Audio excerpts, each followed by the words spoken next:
Greetings, mortals, and welcome back to Penance. Hey folks, give me a second. What we doing? We need to get. Oh yeah, I need to download a thing. I need to share the stream. I didn't share the stream before I started. You know, look, I'm good at the things. I do the things. It's all good. We apparently forgot to do a horseshoe yesterday. And let's see. Copy the URL there. Click on mod view here. Go over here.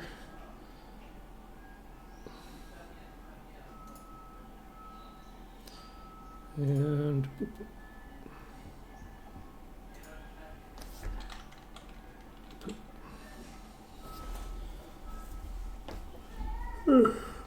okay. I'm not going to come up with a new title for the link since I didn't do it quickly enough. We will go and see if there's a new patch.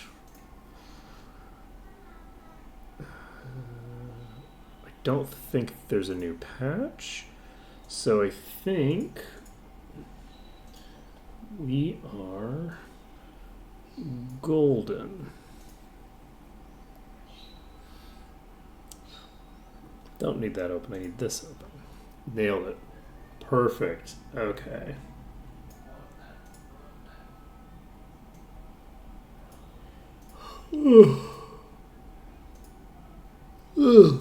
So, when last we left off, we were in the pit, and we'd gotten killed, what, twice by the same venomous necromancer? Is that what's happening? Let's see.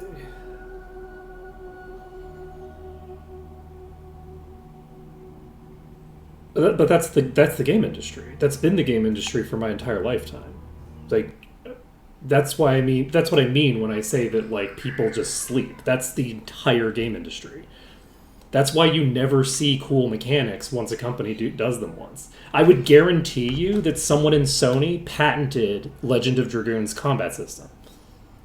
Nintendo might have done it with fucking Mario RPG. That might be why we never see that company in video games. Is because Mario RPG gave Nintendo an excuse to fucking patent that mechanic, or Squaresoft for that matter. And then it would have been Square, because Square is the one who made Legend of the Dragoon. So Square might have a patent on the ability to do cool shit in a turn-based combat system, and has had that patent since the early 90s, right? I think it's the early 90s. Early 90s would be Super Nintendo game, right? And that's the whole industry. That's the way the industry behaves. That's the problem with intellectual property law. It's insane.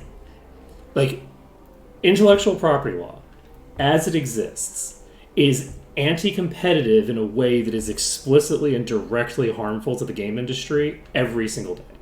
Whether it's patent law, whether it's copyright law, whatever it is, it's just bad. It's badly implemented. It doesn't accomplish useful objectives, and it just makes it so that no one can make interesting things, right? Like, why don't you see, like, mini games on loading screens? Because somebody patented it, so nobody could make one for 20 years because somebody put a patent on it. Like, the whole system is so fucked. Anyway.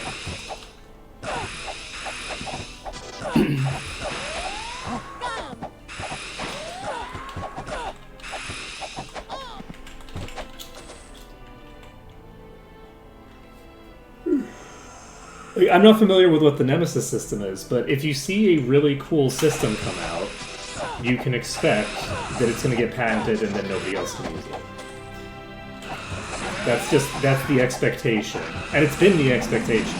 There's been so much cool shit that couldn't come out because of that kind of stuff.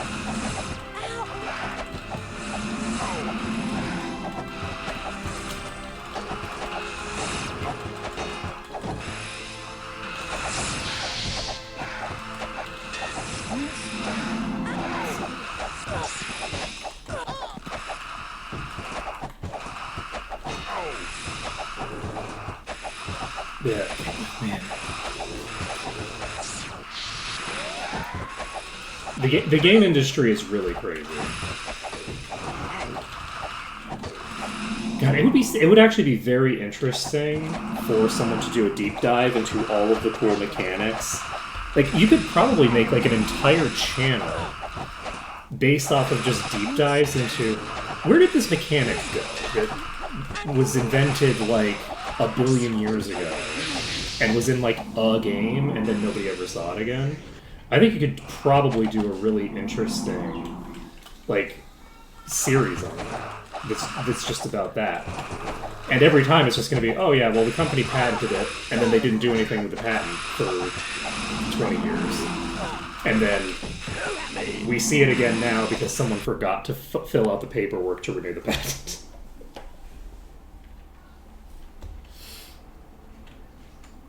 Well, the thing is that the company that's doing the patenting, they have to deal with threats from other companies that will actually have a legal team to fight them, right? So, not to mention a media team. So, if you try to patent a minimap, it's going to get thrown out of court. Because let's say that you're Sony and you try to patent the concept of a minimap, Nintendo's lawyers are going to show up. Right? Nintendo's lawyers are going to show up if you try to patent a minimap, right? There's no like means by which you're getting that done. Outside of, you could maybe get it done in Japan as a Japanese company, except there's too many Japanese companies involved. Most of the big competitors not most of the big competitors, but a lot of the big competitors in the industry are Japanese companies, so they won't let each other take too much advantage of the fact that the Japanese court system will let them do whatever the fuck they want. That's maybe an overstatement, but like the Japanese court system is kind of famously corrupt, so I don't feel too bad saying it. But like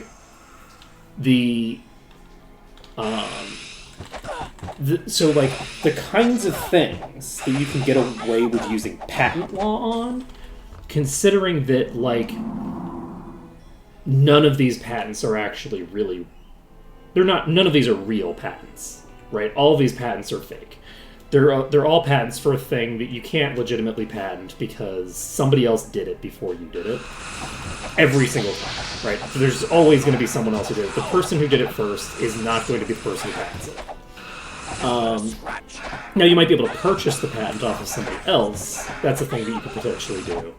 But most of the time, the person who's making a mechanic for the first time is not going to have the patent because they're not going to file for a patent on a game mechanic. Because unless you are like a massive multimedia company, you are not thinking of patenting game mechanics. That's not a thing you do unless you're a massive institution, right? So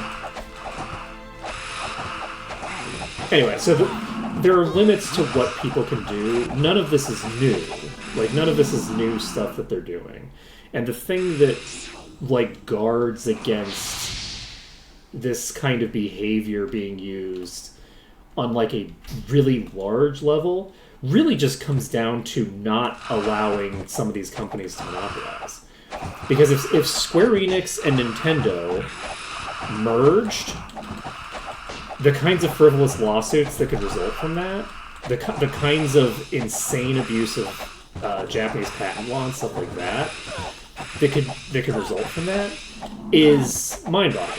And the only thing that protects from that is the fact that they are competitors, and they're actually competitors, I believe. They're not owned by the exact same they're not like owned by a parent company or something like that, right? But the more you see the monopolization into just a few small companies, the more you're going to see an issue where unless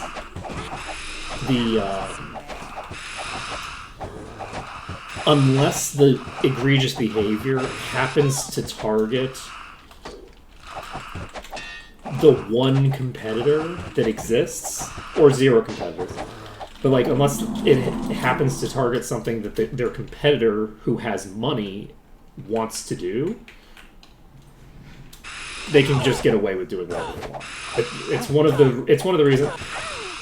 the reasons that it's so important to remember that corporations are not your friends, and they are all bad. They have a fiduciary responsibility to be bad, to engage in bad behavior. Nintendo isn't engaging in behavior that they're not supposed to engage in. They're doing exactly what they're supposed to be doing. Like, they're doing specifically what they are legally required by law to do. It is a requirement that Nintendo engage in frivolous lawsuits. It's a requirement that they patent things that they know the patent wouldn't stand up to a real legal challenge. It is required for them to do it. It isn't just something that they are supposed to do. It's something that they are legally required to do. If they aren't doing it, then the CEO can get sued. Because they're not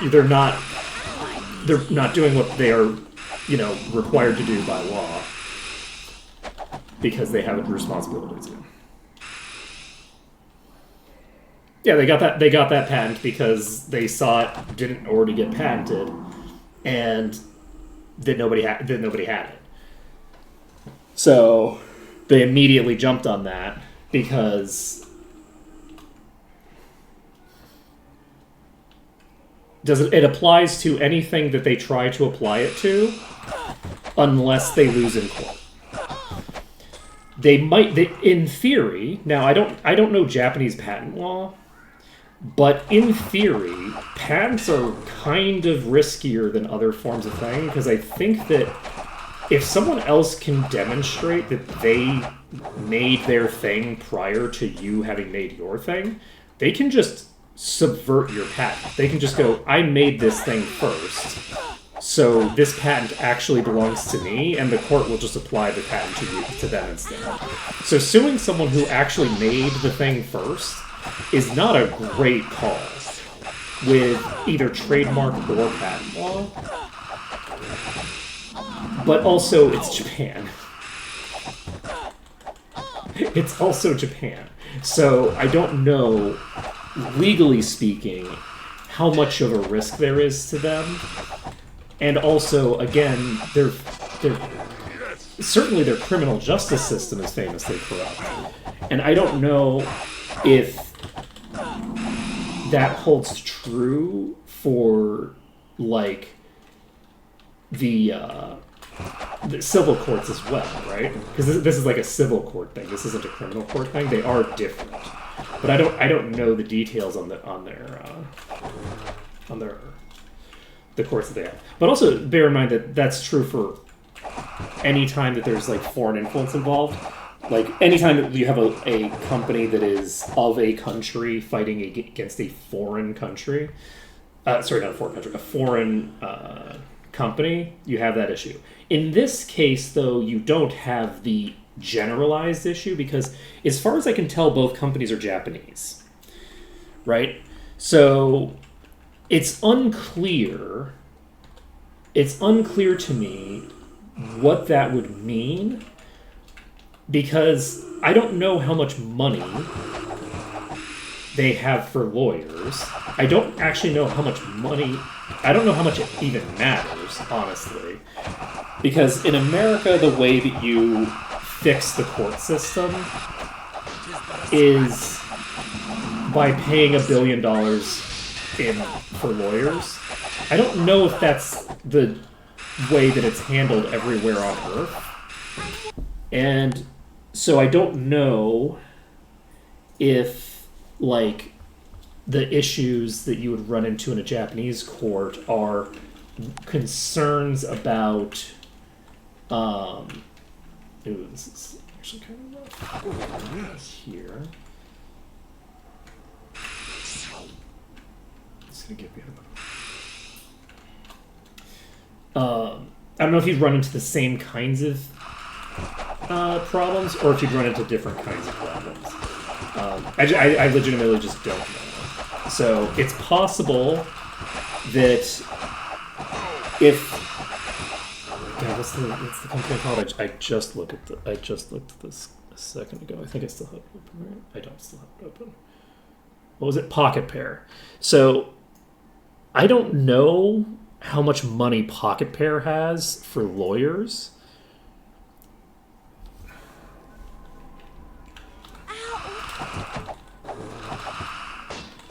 Well, specifically, they filed the patent in 2021.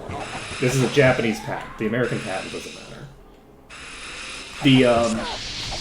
So they definitely filed the patent after mechanics that resemble the mechanics in the patent were already in play.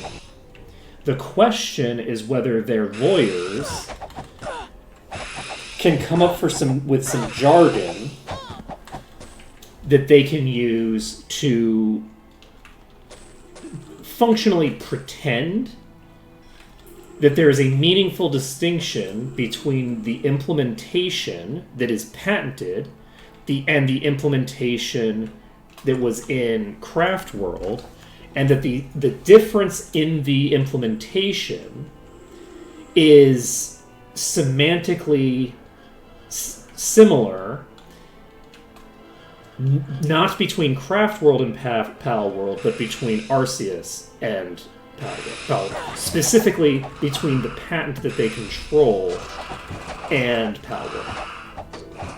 Which, this may come as a shock, but judges are not tech people. They have no fucking idea what they're doing. Did I say it wrong? What did I call it? Craft World? Whatever it is. So it's a the one thing to like put out of your mind is whether it's legitimate or not. It's not legitimate, but they're never legitimate. Like any sort of like suit over this kind of shit it's like, realistically speaking, it's not a legitimate form that anyone respects. Like nobody respects intellectual property law in the way that it is currently implemented. And if people did start to actually like respect and enforce copyright law as it currently stands, the modern economy would collapse overnight. Like actually, the modern economy could not hold up to that. There's too much of the world's economy that's tied up in copyright infringement, patent infringement, and less so trademark infringement. Trademark infringement is a less serious thing. But in order to actually process all the lawsuits that would need to happen to like actually, get all this done, in order to process that, like every human on Earth for the next 400 years would need to become a lawyer for the rest of their life. Like the entire economy would just be lawyers, just to parse the way that the modern economy has moved past that point. Like just think about AI companies. AI companies are explicitly in infringement of copyright, and you have on record the people who own these companies saying the actual the model itself is intrinsically illegal, saying that AI models as an industry are an illegitimate and criminal industry.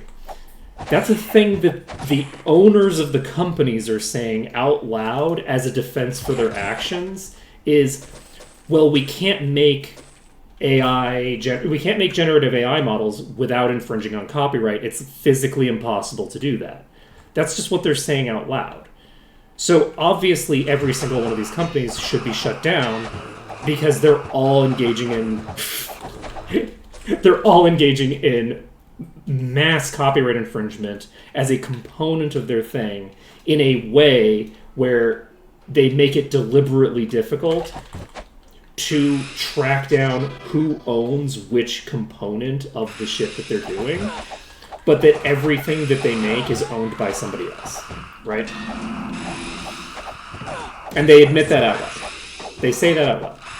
So obviously, that's an industry that, at that point, you should just shut down the whole industry, right? If you give a shit about, like, intellectual property law. But nobody gives a shit about intellectual property law. Intellectual property law is just not a thing that anybody actually gives a shit about, and they haven't given a shit about it for decades.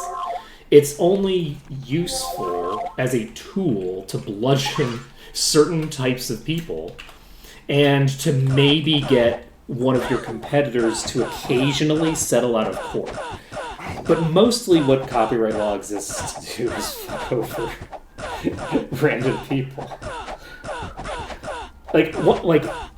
To a degree, it can be used very usefully.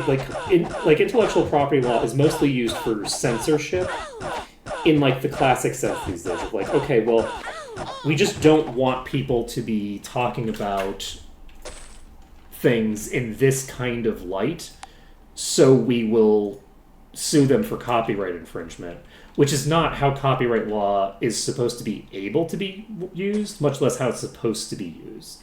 But that's the only way that anybody uses it these days, because you can't use it on a broad scale. It's too unwieldy these days.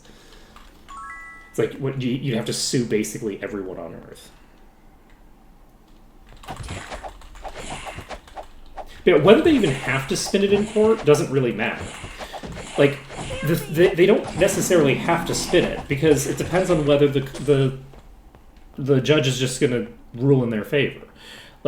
Just bear in mind that the ways that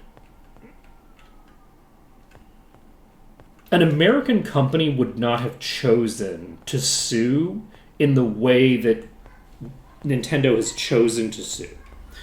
Nintendo's taking advantage of the fact that they can sue in a Japanese court to use the ability the influence that they have over that Japanese court to do stuff. That's the only thing that I can imagine there, because of the fact that the copyright case would be so much stronger than a patent case. The patent case is weak compared to the copyright shit that they have on them. They have so many much stronger claims from the perspective of copyright. So the fact that they're suing for patent is, to be perfectly frank, really ballsy, considering the fact that, considering how weak the patent is. It's a really weak, this is not a good lawsuit. This is the kind of lawsuit that you would sue someone who doesn't have a lawyer with. You would never sue someone who has a lawyer, at all, with a suit like this in an American court. Because, it depends on which part of America it is. Because there's not a huge amount of risk to it, depending on what you're doing. Obviously, slap suits are only illegal in certain portions of the country. So if someone can demonstrate that it's a slap suit of some sort, but it's not. But it wouldn't be a slap suit though, because it's not. Baseless lawsuits are really expensive to demonstrate. It's very expensive to get your legal costs covered. You have to have a lot of upfront money. But that being said, again, if somebody has a lawyer, which is not to say they can afford a lawyer, which is to say they already have a lawyer on retainer. That is to say, people who have a large enough business that they need to have a lawyer that they go to, right? It's not oh, well, I can find a person. It's, oh no, this is the person I will talk to because this is the lawyer that I go to. This is my lawyer. You don't have to have them continuously hired. It's not a corporate lawyer necessarily. But this is someone who you can just call and say, hey, I'd like to,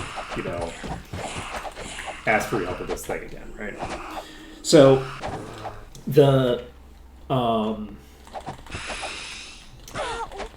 you wouldn't. I don't think that you would. I don't think that you'd make this lawsuit in America outside of that, which means to me that like,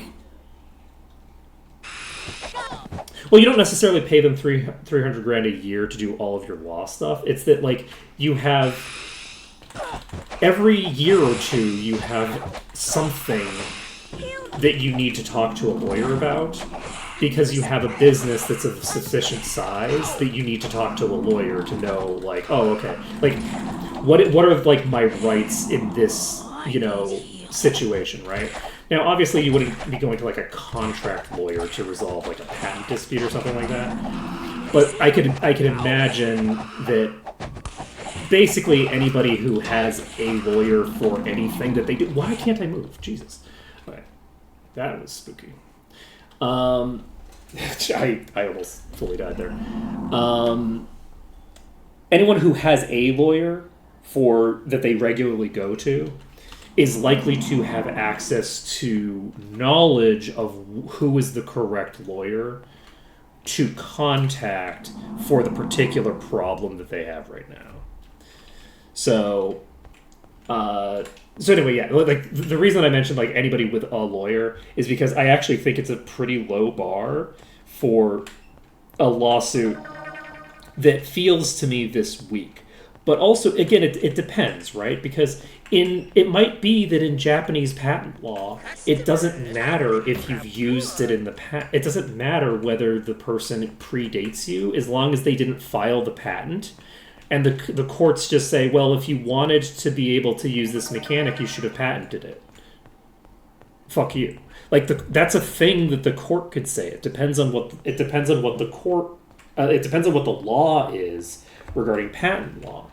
And given the way that Japan is when it comes to most things, and given how like feudal adjacent their society seems to be based off of like all of the media that they produce, like it's not unreasonable to think that their patent law might be like just fully, oh yeah, well if you wanted to use this thing, you should have hired a lawyer to like guarantee your right to use it.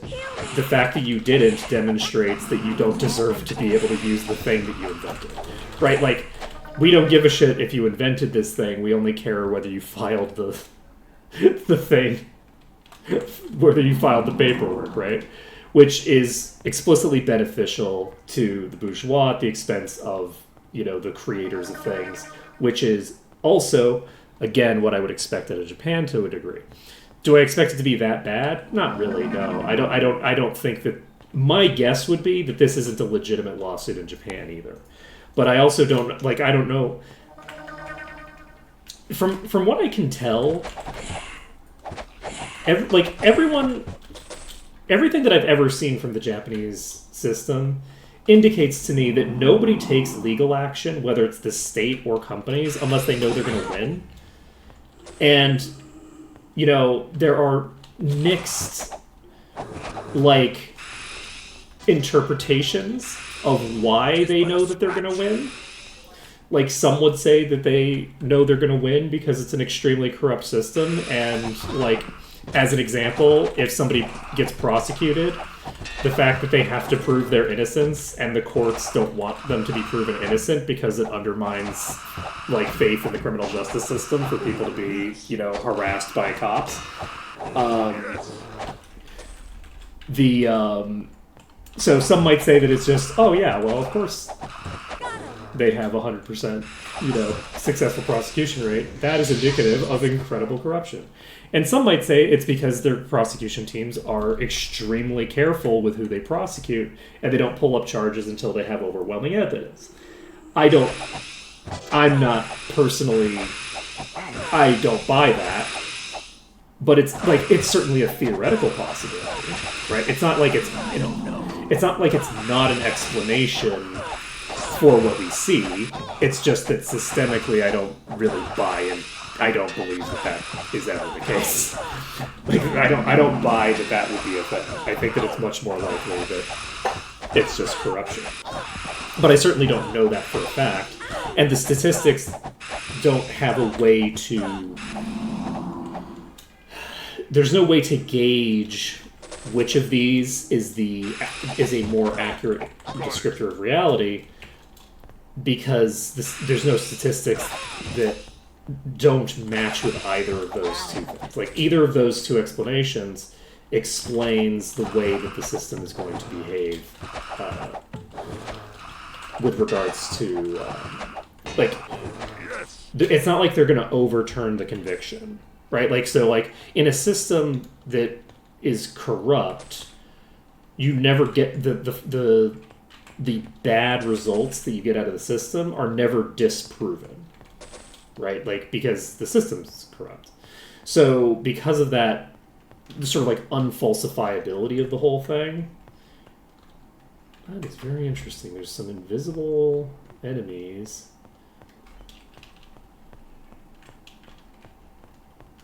Somewhere. I think they must have spawned downstairs.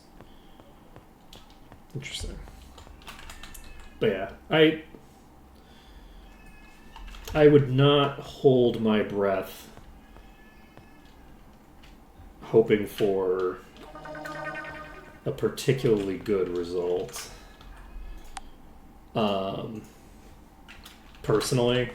Like, legitimately, it could just be a flex by Nintendo to bring such a ridiculous lawsuit to bear. Because Nintendo's so litigious. They're so bad.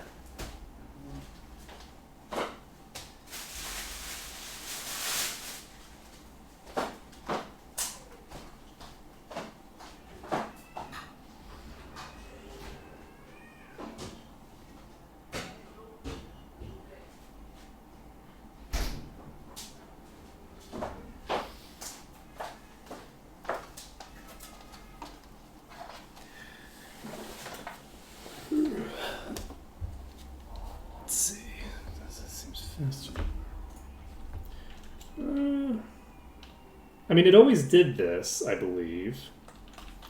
I'm not I think that it probably always went back and forth as well. I can't say for sure. The speed that it does it might be based off of the processor speed. So it might, like, move. It might go faster in on a modern machine than it did back in the early aughts, but I don't really know. Don't really know. Alright, so we've got a lot of progress there, actually. That's pretty solid. We can now go back to Might and Magic 8. That's not how you get to 8.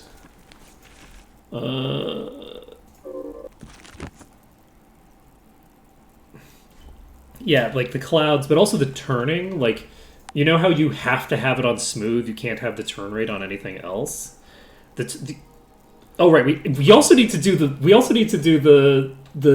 thing. Jeez. Okay, yeah, we need to. So Severia gets a horseshoe. There wasn't a demand for a horseshoe today, right? Just pay penance. Okay, we paid the horseshoe that we owed from yesterday. Poor Severia. You know what? Not poor Severia.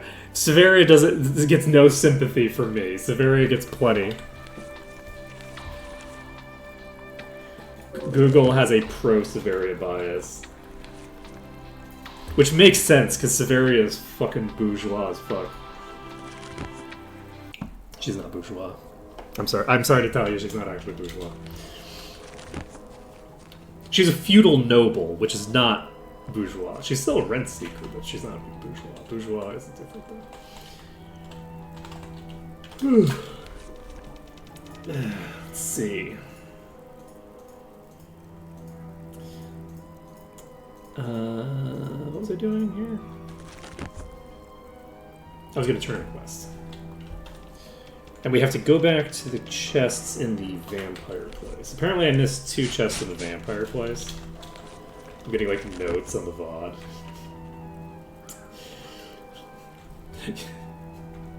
It's very useful because I don't want to miss certain artifacts, and if I miss them, I don't think I can get them again.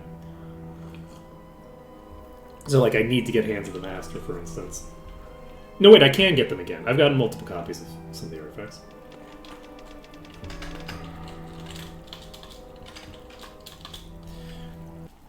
So I missed 2 chests in here? We'll find out.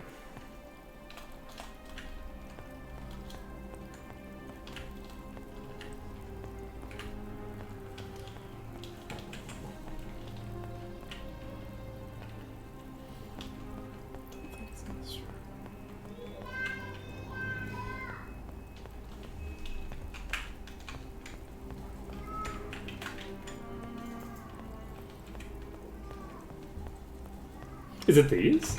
Oh, I just didn't loot these. We don't need this. Who needs It it? won't fit.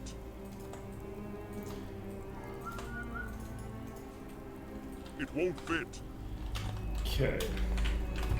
Let's leave it behind. Stone to flash. We don't need this. We don't need this. Another Let's spell leave it learned. behind. I can't learn that spell. We don't need this. We don't need this. Let's leave it behind. That'll be useful. Okay. So got this one, we all set. Alright. No artifacts or anything. We're all good. So we're popping back into Shadow Spire. We have the quest to turn in, but I don't think I necessarily want to turn that quest in immediately, because it's not going to get me enough experience to get past the others. And I suspect I was not realizing just how crazy it was going to get once I started getting into these higher level dungeons. Like, the EXP gain is skyrocketed as I start consistently doing, you know, all these Necromancer dungeons. Part of it, I guess, is just like all the enemies that spawn in. How am I doing on? I Very didn't check my It's loot. useless. It's of no use to me. That'll be useful. This is nice. Headsman's Reaver of the Gods.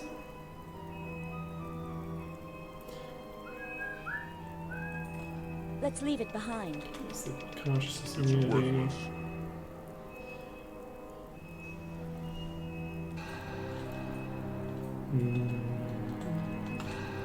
Okay. Oh, was I? Well, that would explain why I'm so much higher level. That makes sense. I thought I would have checked. It's fine. Come on, let's go in. Ow! Ow! It is but a scrap. I checked, said, oh, I need to go to Night Magic 8, and then went there anyway. That sounds like me. Oh, there's nobody in this room. Okay, so we can just use that room. You did check. You just did it wrong. Come on, let's go in. Ow! Wait, did I kill that dragon? Bullshit.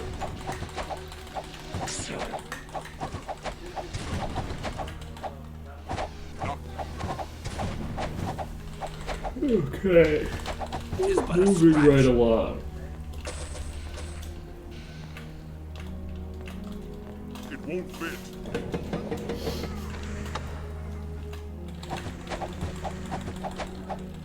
Oh, I got my numbers wrong. Were they close enough that Ow! That wasn't so it doesn't make a huge difference then? Ow! Was it like a 0.01 difference or something like that?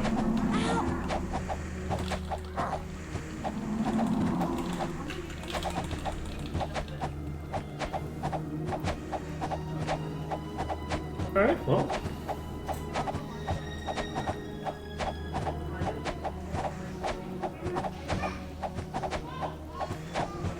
Alright, that's fine then. I'm not too miffed about it. We've made so many mistakes in Got it. in this run. Not. Yeah, run ruined circa day 2, day 1 maybe. things are getting... Yeah, restart required, exactly. We're catching up to... We've actually, like, caught up to the Bone Dragons. I can't learn that spell. It's of no use to me.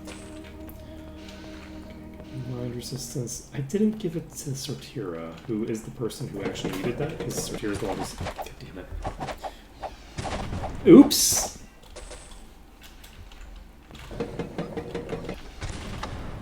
That's pretty funny, actually. It didn't occur to me that I don't have mind resistance. Oh, speaking of which...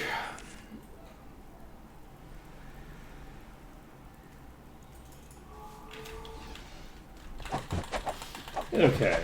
Ow! Just didn't occur to me that I literally didn't have the spell until I picked it up from that bookshelf. I've been waiting on that spell, and then I forgot that I was waiting on it. Got it.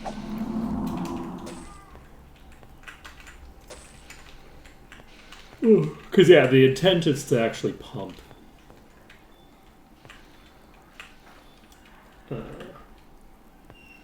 Pump mind. So these are not super strong, right? Yeah, these are pretty weak.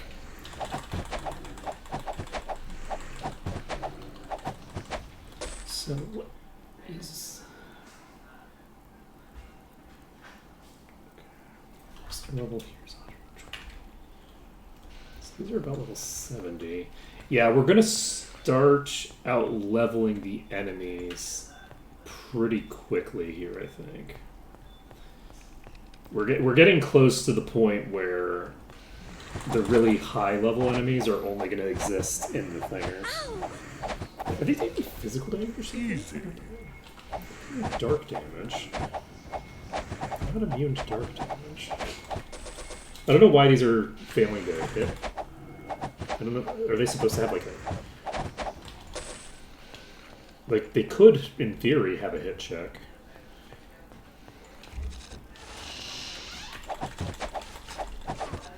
Just doesn't seem super likely. Oh, yes.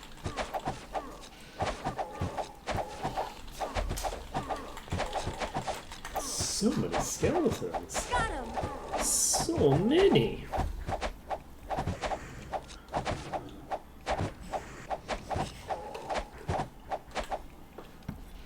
Okay.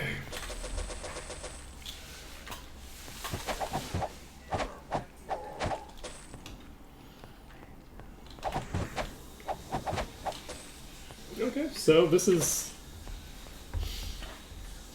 probably going to go pretty smoothly.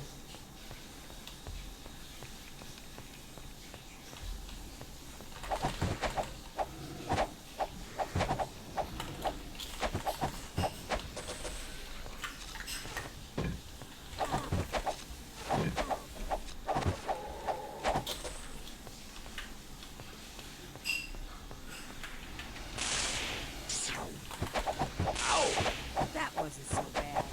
No match for me.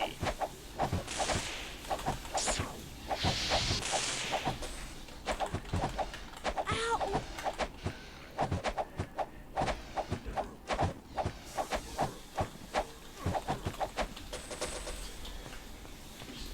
Okay. So I think that we can just go down here.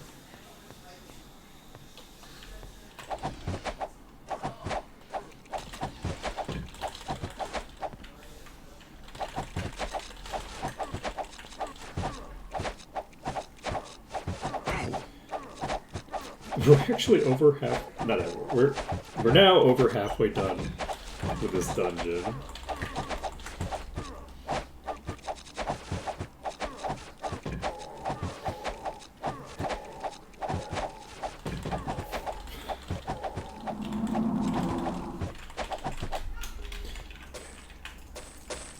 And considering how quickly and easily this is going so far, I think I might as well just throw it a... No, I'm not going to throw it a save.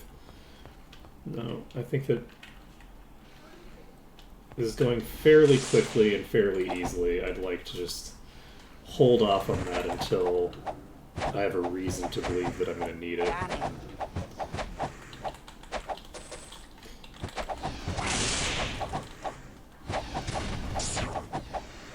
Ow! It's certainly possible Yes. for me to get wiped here. We've established that on the first pull. But I don't imagine that things are going to go too badly here. I'm curious to see how the watchtower goes as well. We're actually getting real close to being able to... we're in the green, nice. Okay.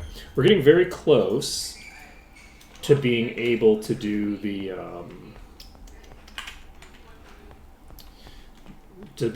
brain things, where your brain works. Well, that's probably a lie. But, We don't need this. Ooh, we don't need this. I can't fit anymore. Very weak. Powerful this is. what was I trying to say? Evanmorn Island. We're going to be able to do Let's Evanmorn leave it Island soon. behind. My pack's full. Sorry. So, Sorry. we're getting pretty close to done with the pit. We have we have two more dungeons left to do in the pit. And then we have the watchtower to do. We don't need this. I think I'm going to do them in that order, I can't because fit anymore. I want I to can't wait fit on the anymore. watchtower. Oh wait, we also have the thinger. We need to do the watchtower. Do we have all of the other quests done that we needed to get done? So that we can get access to the hut? Ouch. On the plus side, that's super dangerous. That is dangerous.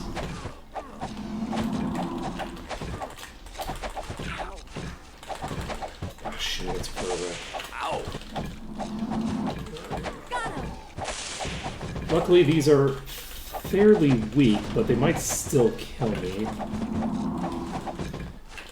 Okay. The thing missed enough time. I was sitting at the corner because I was just gonna wait for it to hit me and then go around the corner, but I didn't end up having to do it, so we're all set. Like, an important thing to remember in this run is that we actually haven't gotten Master Unarmed or Dodge for Kamanaton yet. Kamanaton still doesn't have, like, some of the most basic, you This is know... perfect. AC gained from armors is doubled? Does that also affect the resist formula? It doesn't affect the resist formula. Doesn't look like. Wait, what?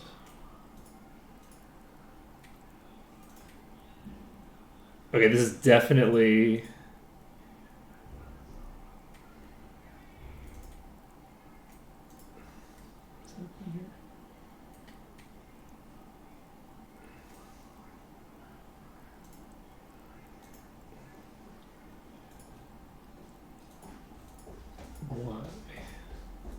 Okay, there's definitely some problem with the way that this is calculated. So give me a second. We will tinker with that once we have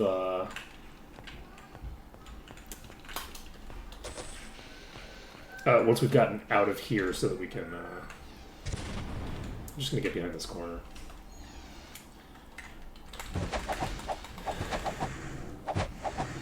This might be a good corner, but it might not be. There's quite a few of them that have sneaked around. Ooh, concerning.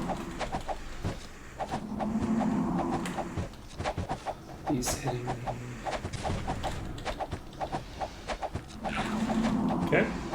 Ow. Alright, this is going pretty smoothly. Should be able to clear out this pack.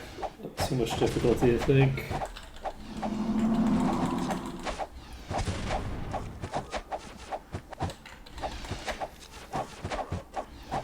All set. So Oh, we got it.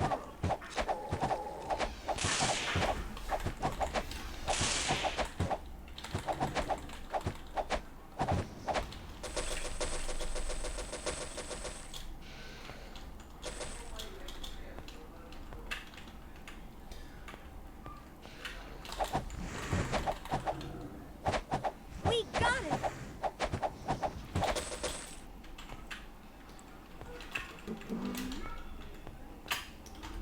we are in the yellow. I can't fit There's no anymore. room. I can't It carry won't fit. anymore. It's worthless. It's worthless. We could sell it. Who needs it? There's no room left.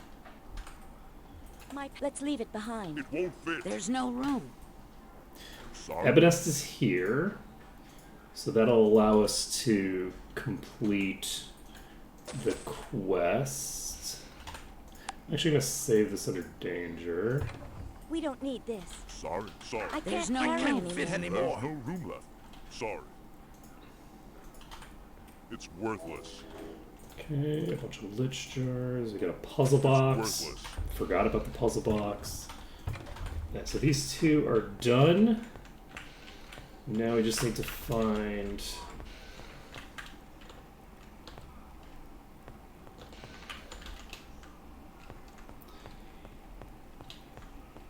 Right, the other enemies are going to be at the top. So, do we take the elevator? We're going to save first. Because we can. We go upstairs. I should have probably invised, honestly. I think that would probably make more sense. Is this, okay,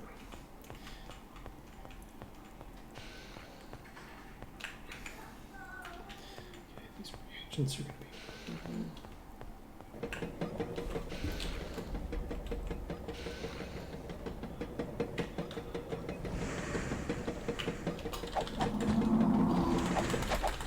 I don't know if we can do this. My guess is probably not, right?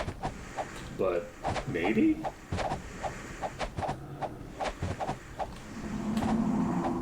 Yes. Yeah, I don't know. They seem to be missing a bunch, and I don't know why.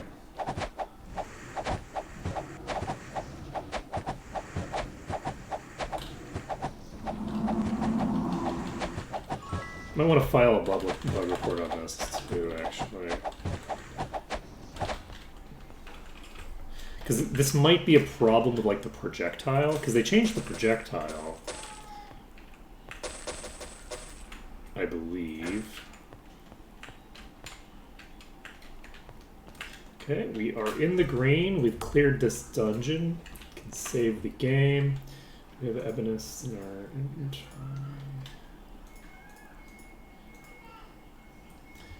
I have Ebenest in the inventory.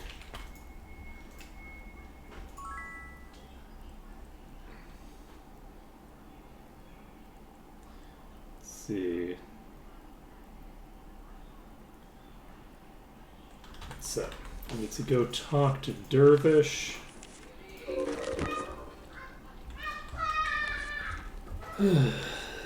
In Ravenshaw. So, is that the Spirit Master person?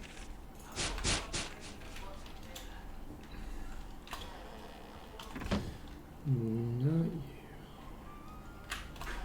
Oh, is it the person with the shield? No. This is...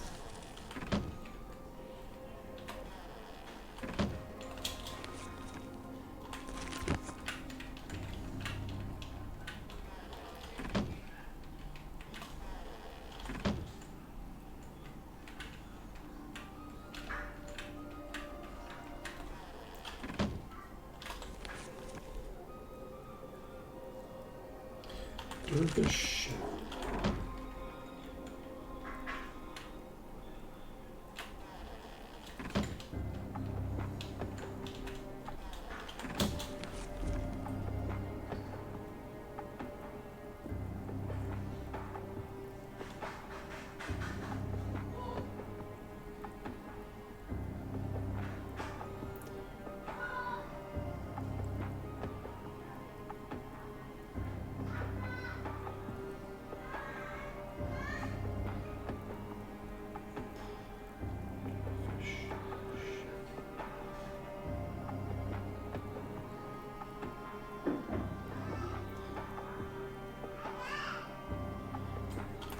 Did he say... He said Ravenshore, right?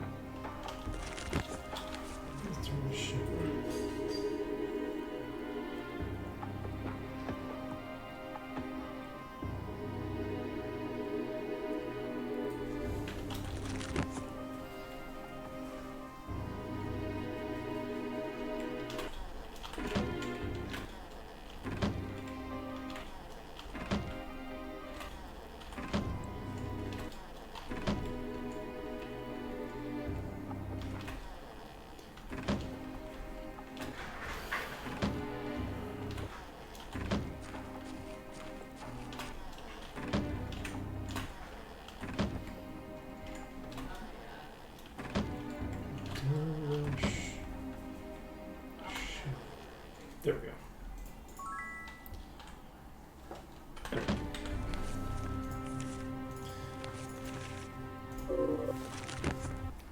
Void's Beacon. Okay. Okie dokie.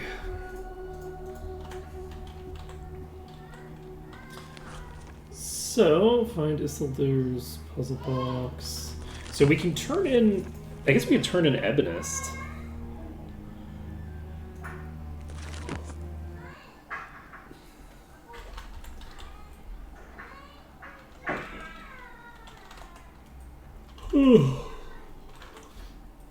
Let's see. We didn't get that much experience here, actually.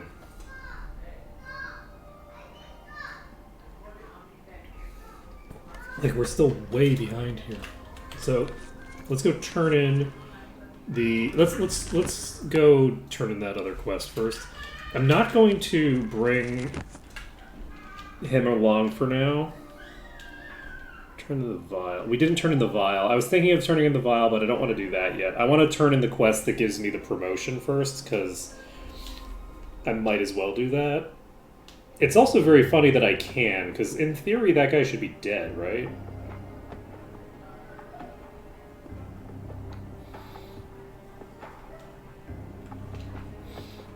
Like, wasn't the castle blown up in that cutscene?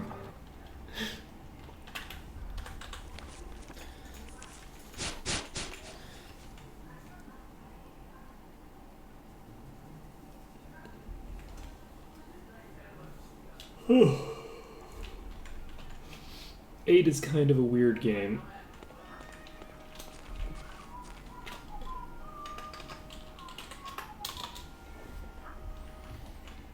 Let's go in. Oh.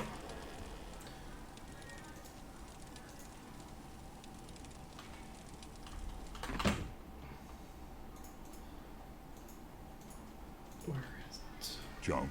Oh.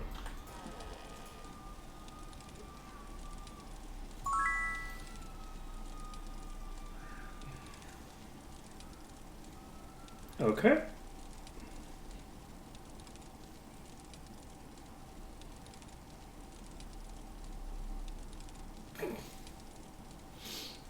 It's so funny. There's even like unique dialogue for it. Oh god. Nope. Now we can. Let's go.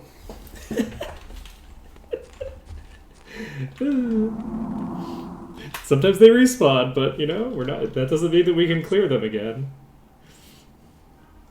Okay. All set. Let's leave it behind.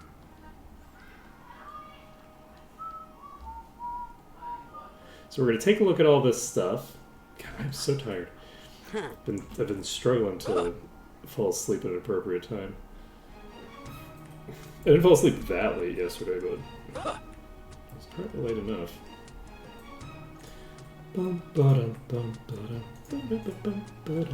So that means that we have gotten your class completion done. So what does Comonitans require here? So, like, we are fully done with Cortal's promotions now, which is pretty solid. 12,000 HP. We could sell it.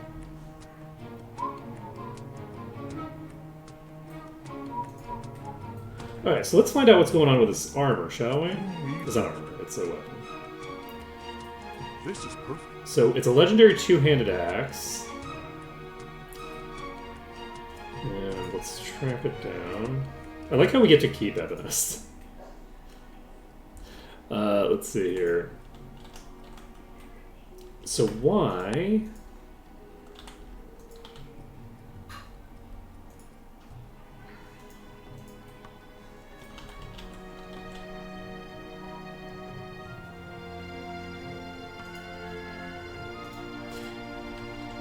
Okay, it's a UI bug. Okay, so the problem with this is just a UI issue, as far as I can tell. The UI isn't appropriately tracking the thing, but if I just exit out of this menu and go back to it, it's appropriately applying the stats. It's just that it's not doing it. It doesn't look appropriate when I'm looking at it there. Alright, so this is our second axe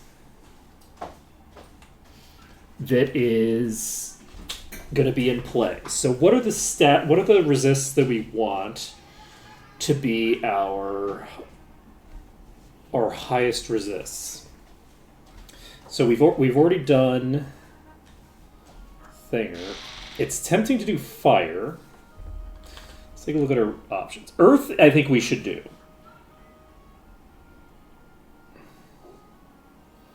Honestly, I think it's earth and fire, right? Sparks isn't really that dangerous on this. Water has a couple of dangerous spells, but the constant fireballs and things like that make me feel like fire is probably the better choice between those two. So we're going to need to clean this and rebuild this from scratch. That's what's going to happen with this axe. We're going to do that now, because I think that that's a good idea as a thing to do right now. Actually, I'm going to do that in just a minute. I'll be right back, and then I'll do this. So just give me a second, then we're gonna create our second axe, and then the two people will know what axes we're going to be copying later.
I guess I should unmute myself before I say I return, but I return. Okay. So we're going to be getting this thing up to snuff.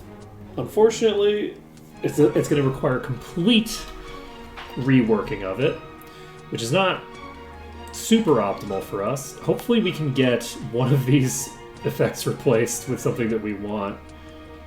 immediately. Let's save this under tests, and we can get to work. So, we need to use a Scouring Pearl. It doesn't really matter what we take off.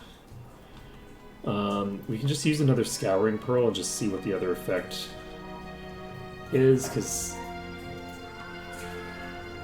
Can we? I don't know if we can do that or not. I guess we'll find out.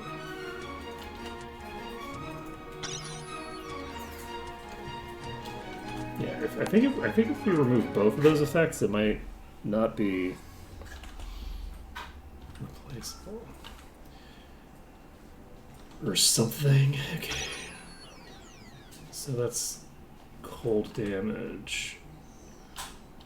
Use the other Scouring Pearl.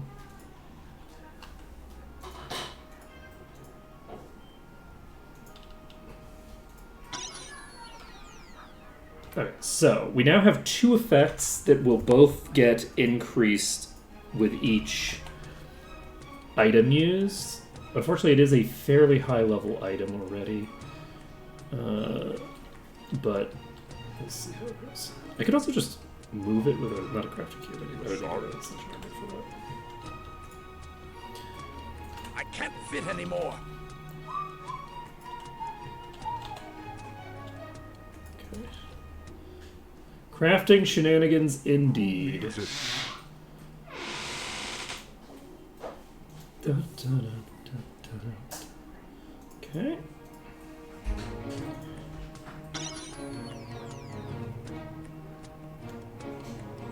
Wait, how much? I just realized how much. Wait. How? Wait. No.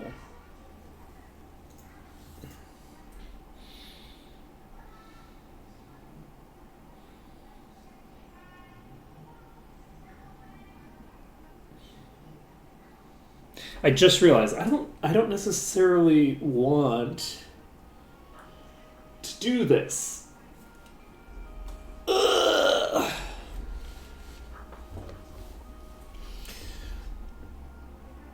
I don't necessarily want to try to create a full resistance legendary off of a thing that has the wrong effect, right? Like I want that to be on the things that have the base enchants are stronger. I don't know why this didn't occur to me. So, with that being the case, I think that I don't do a bunch of crafting with this. Instead, what we do is we look at what it's got right now. It has speed and endurance, which are both really good. And it makes sense to replace that affix on the bottom, which I think I can just do with a darkness potion, right? So I could just apply a darkness potion to this, and if I just apply a darkness potion to it, then we can get that affix. And that'll be good. Because we don't want to go crazy with it because of the fact that it doesn't have the thing that we want. And yeah, I think that's what we're gonna do. So you can make a potion of darkness.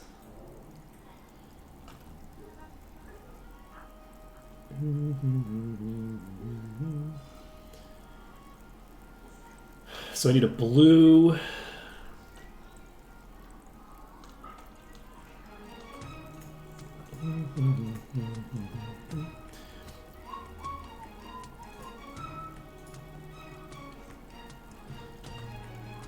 Where are my empty potion bottles?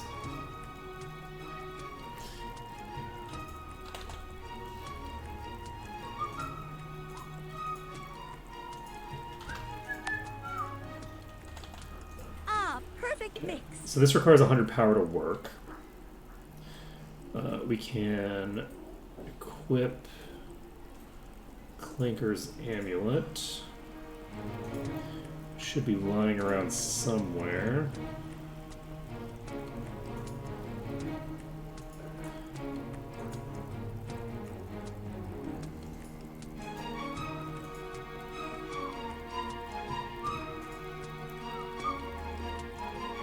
Did I take it out of your inventory entirely?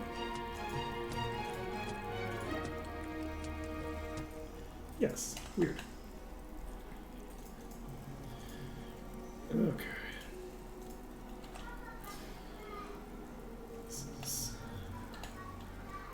Alright, so now we just need to make a catalyst with Clanker's Amulet.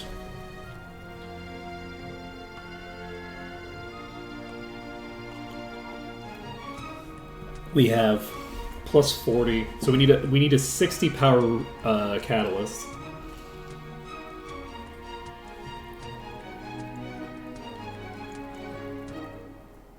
That's pretty funny.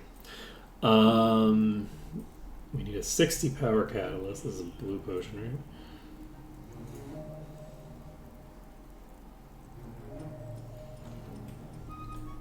Mm-hmm.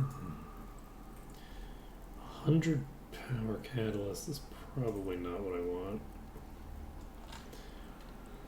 That is too strong.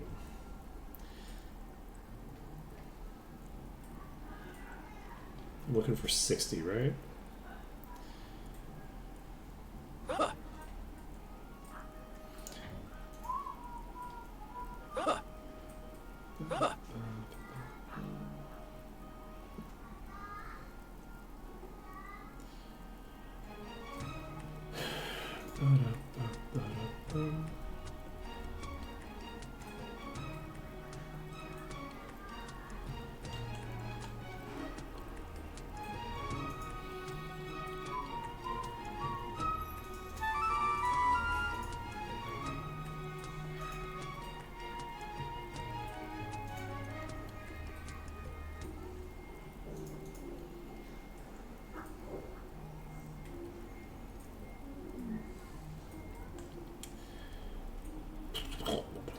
My brain has fully collapsed in on itself, and that's fine.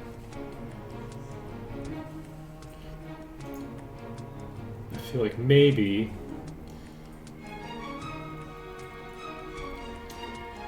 if I had a more organized inventory, this would be easier. I feel like maybe this could have been prevented. This is perfect. This is a 101 power Philosopher's Stone. Junk. Interesting. Who needs it? 101 power Philosopher's Stone is not quite enough, right? Junk. I need a total of like 160. So maybe I should just use one of these Philosopher's Stones, because they're not really meaningfully different. I could get the tier 2 stuff done with them, but I could get the tier 2 stuff done with way less than 100 power. Crafting material. It's so funny that I had 159. It does seem like an intrusive thought, right? It really does. Definitely doesn't sound right, reasonable or rational to have such a thing. Why would someone want such a thing? Yeah, that is what we're gonna do, though. We're gonna organize our inventory once we finish up here. I just need to find the things that I overlooked the first time, or didn't overlook, but like moved past. I don't think I want to use the most powerful one because that's silly.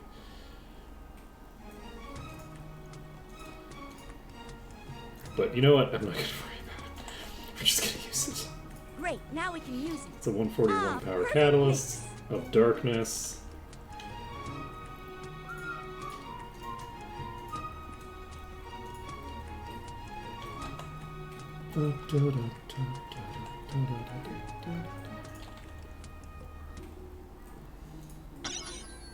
Okay, there we go. So this is now of darkness. And this doubles the AC you gain from armor. So we're just going to equip this and call it a day. It's going to give us a pretty massive swing. Yeah, that's pretty huge. So Kortal is now one of the tankiest characters in the party. Okay, yes, and it does only affect the AC component, but it does seem to affect the AC component by a massive margin. This is interesting. Does a shield... Does a shield count as armor? Because it's in the armor category.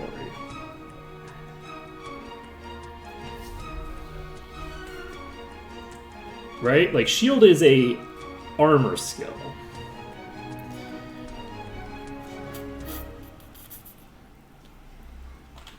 I don't know if it matters, because I think that it might only impact this slot. I don't know for sure either way, but I have a suspicion that it only affects this slot. But...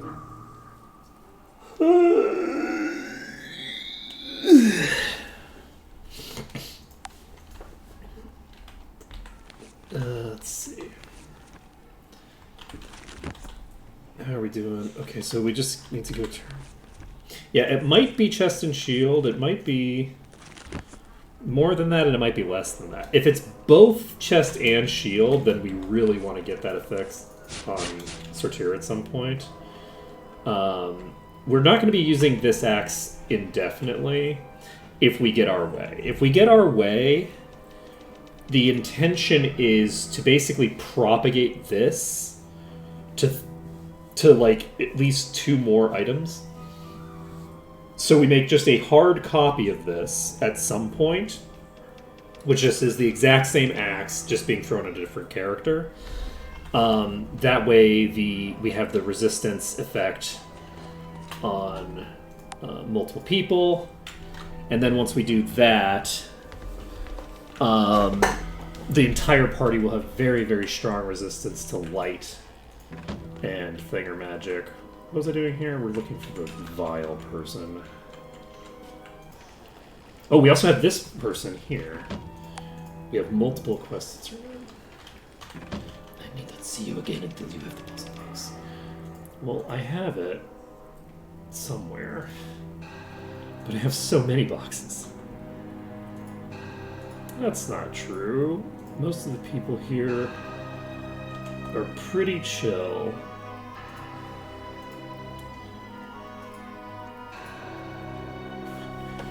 Chill because they have no body heat because they're undead.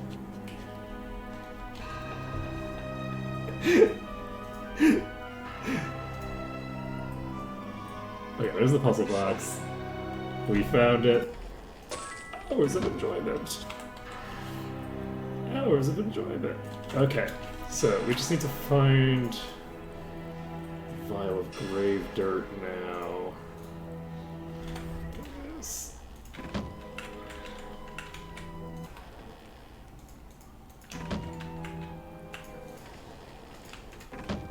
Okay.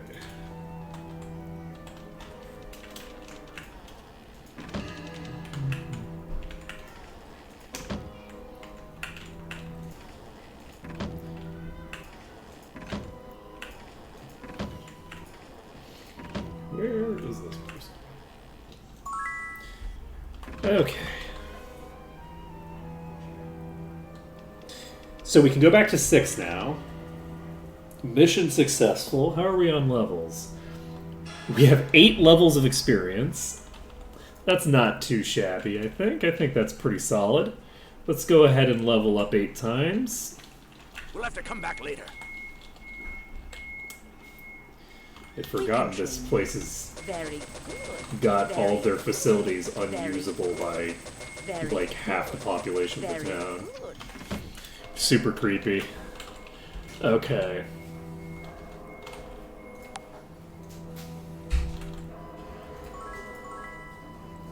Body, weather.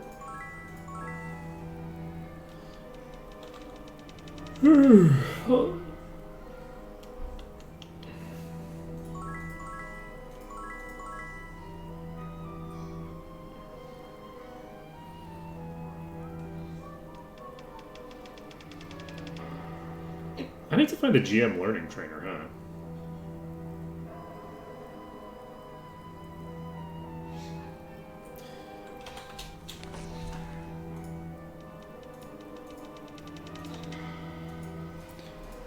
Are they here? No, the master learning trainer is here. Huh. I'll have to think about that. Okay.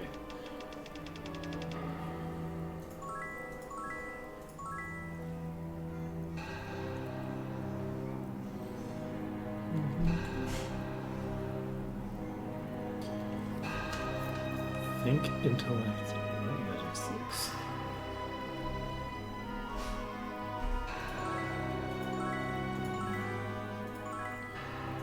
Actually, do I want to just, because of the fact that we now have a slightly more dangerous layout, just get all of these up to, I think we are.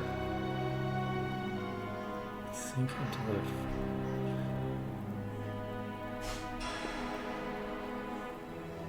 Is Think Intellect the name of the person? Yeah, Umber Witcher. Is there an NPC named Think Intellect?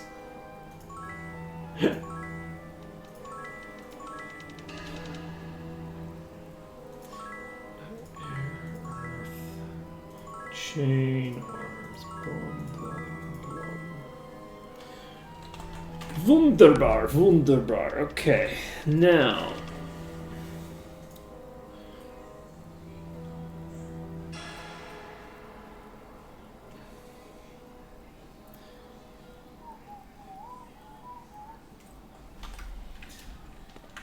Let's go back to Ravenshore.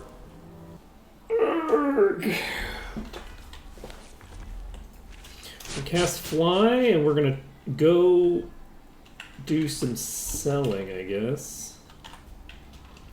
We'll go to the armor place first, I think. Basically just sell all the stuff here that we do not need.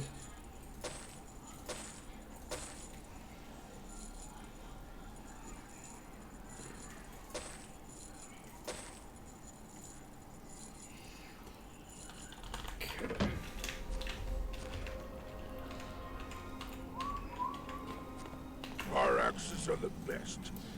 Okay.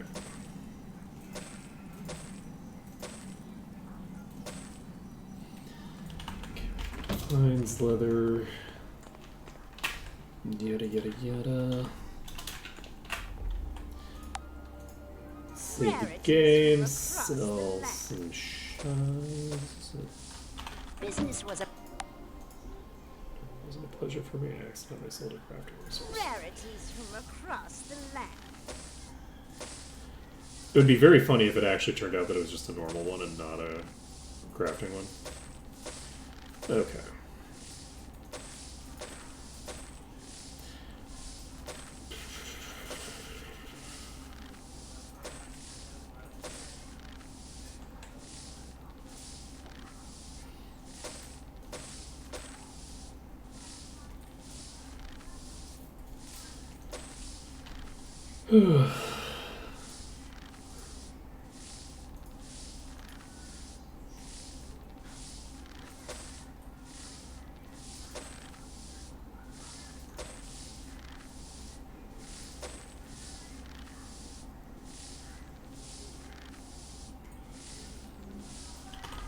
Business was a pleasure.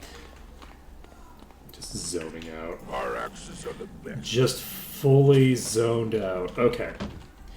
Shake my head. Let's wake up. Let's wake up, get out there. Okay.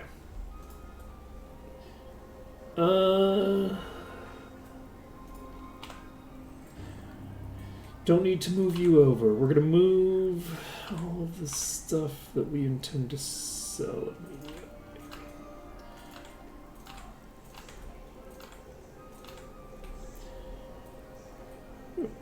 Interesting.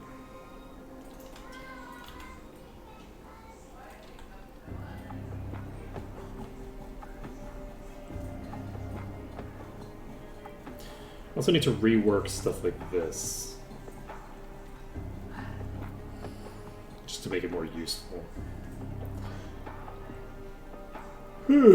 Let's see here. What am I doing?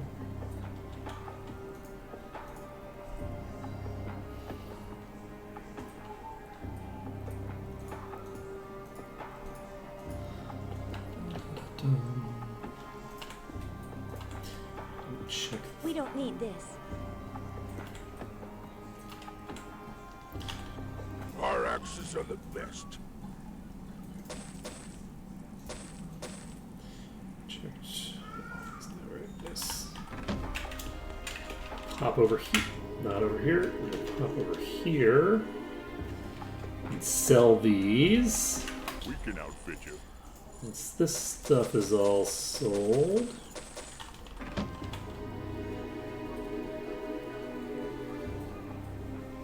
I have a lot of legendaries that I definitely need to rework quite a bit. Maybe we should do that today. We need 209 for this. We're getting there.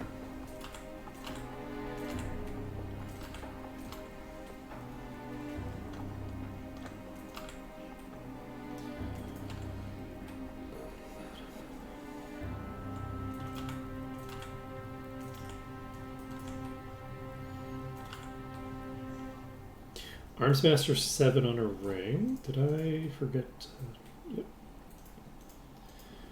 Forgot to swap my ring back. It's fine. Each hit reduces monster resist. Junk. Junk.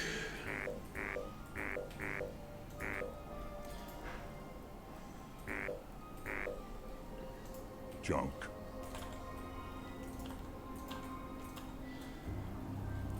We are gonna need to go I can't fit anymore. to the We can thing outfit you. place.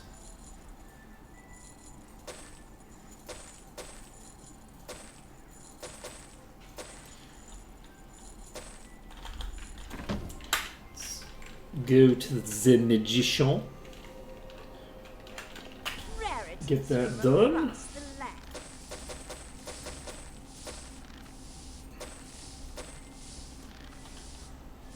Business with Okay.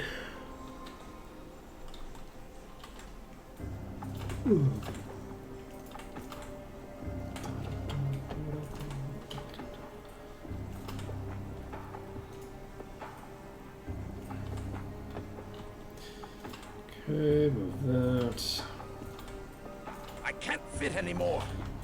rarities from across the land. Rarities across the land. Business was a pleasure. Business is a pleasure. Our axes are the best.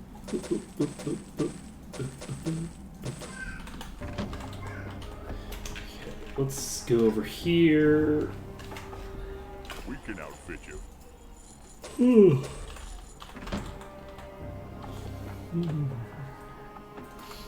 Making progress. We can outfit you.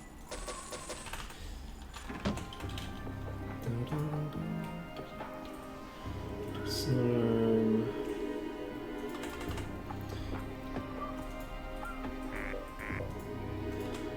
Okay. We need to pop over Spirit, Body, and Mind, huh? We do have a legendary shield.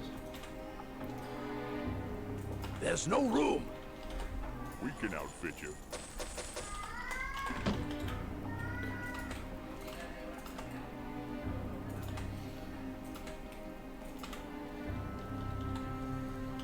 We have a couple of Ascension Emeralds here, We can outfit you.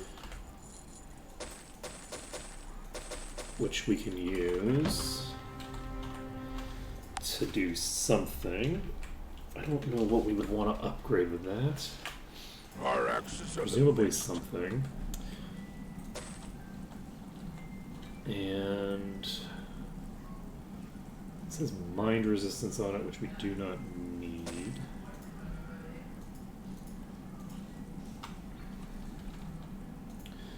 Okay.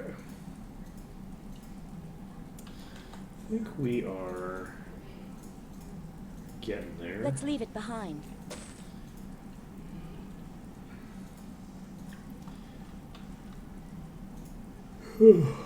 We are getting there.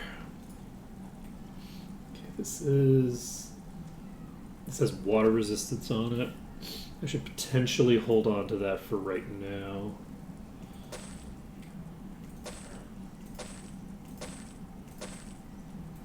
We could sell it. Dodge and AC. That's a thing that we should probably hold on to. For Commoniton, we can remove the AC at some point if we decide to. Okay. Do we have an interest in pumping one of our items? This is really solid plate.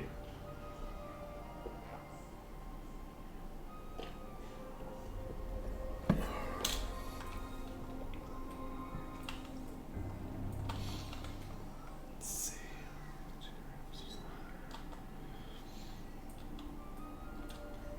Okay, well, let me take a look at what I've got here.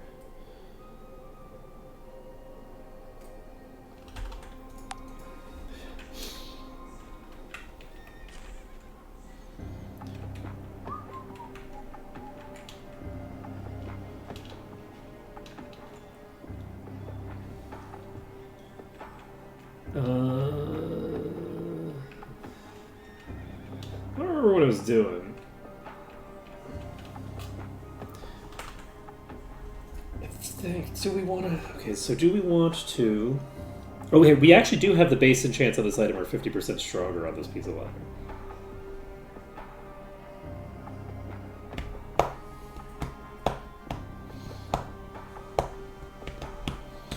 Do we rework this leather to give us resistance? Do we want to make resistance leather out of this right now?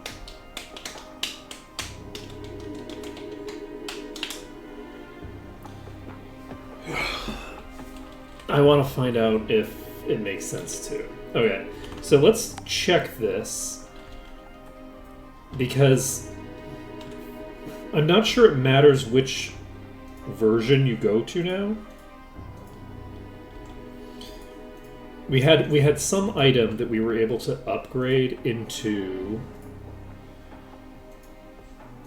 like, basically cross thinger.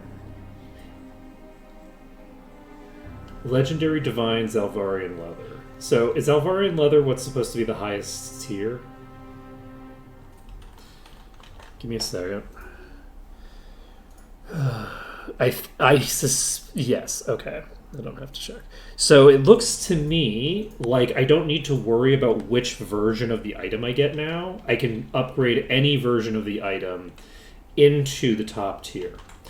So what we're going to do now is we're going to rework this item into the resistance leather that we want. So we're going to make this, I think, fire and earth for this.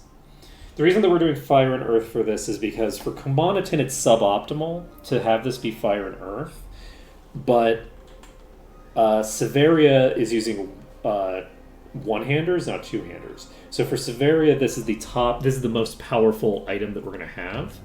So I think that we just do this.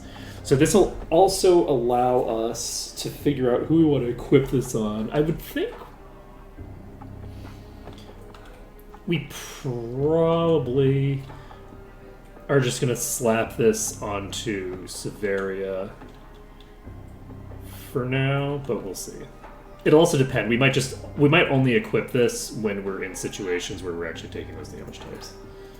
That might make the most sense, at least for now. We'll eventually transition into, like, permanent gear sets. But for right now, Oh, I think that makes sense. What am I doing? Right, we're doing a reworking, so that's going to require getting scouting pearls. So, the of Doom effect is the correct effect, that's what we want. This is the Pearl of Purity. Intellect is not what we're looking for.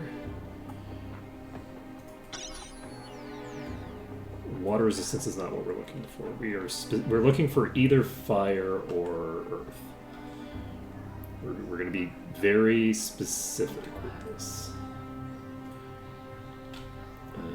Where's my...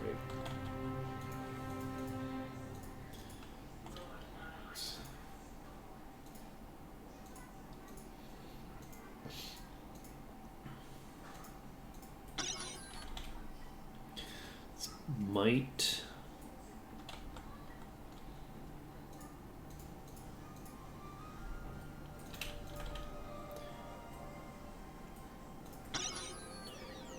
Look, I don't think this is probably not a good way to handle this. Let's do this again. So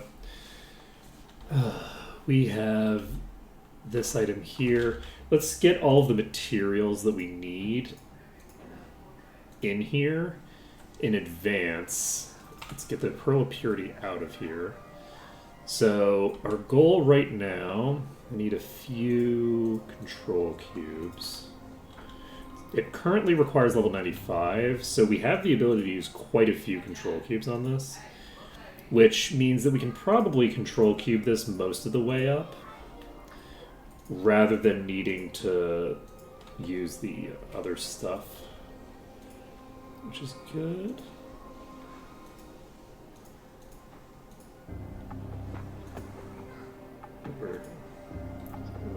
Yes. Okay, so we saved this under tests. We haven't done anything yet. We are going to use the Scouring Pearl. And then that gives us to Intellect. Water resistance is not the resistance we want. Speed. Speed. Mind resistance is a no. Mind resistance is a no. Earth resistance. Okay, so we've got Earth resistance. Is at 129 required. And now it's 155 required. So, we now save this under danger. Because we have to actually do 2 of these in a row. But we also have the advantage now that we have more things to play with. So...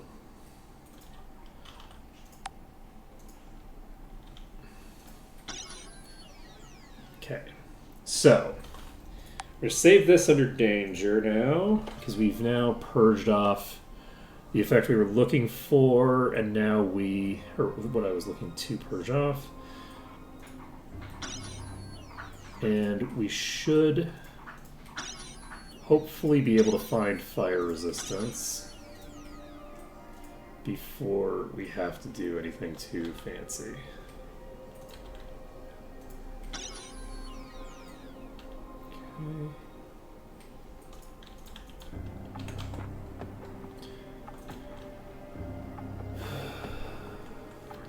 For these,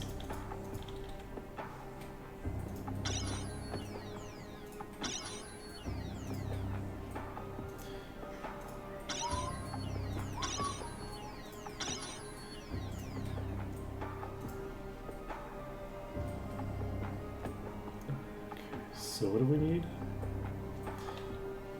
What comes after Emerald?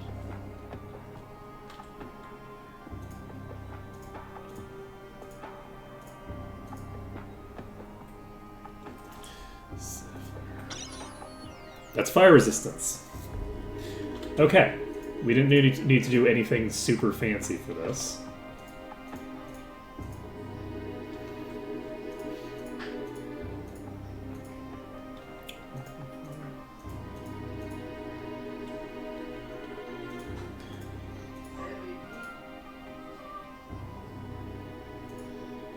Looking for an hourglass. There's no room left. Okay, so we now have earth and fire resistance on this in fairly high amounts.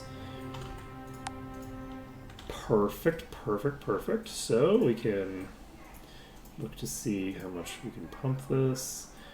And we can also pump this to the final tier with this.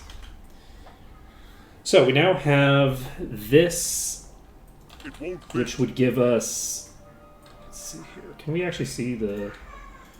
Yeah, so that would reduce damage taken by about 60% from fire and earth attacks, which is a pretty huge deal because those are the biggest, most threatening attacks that I'm going to have to deal with. It's a little bit of a drop in damage compared to what we're currently equipping. And that's probably fine. Let's see here. Do we want to hold off on equipping this, or do we want to make this happen? What is it, yellow and green that we need? I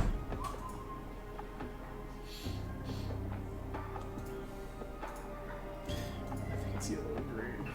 Green is yellow and blue. Ah, perfect mix. Ah, perfect mix. Great. Now we perfect mix. Okay.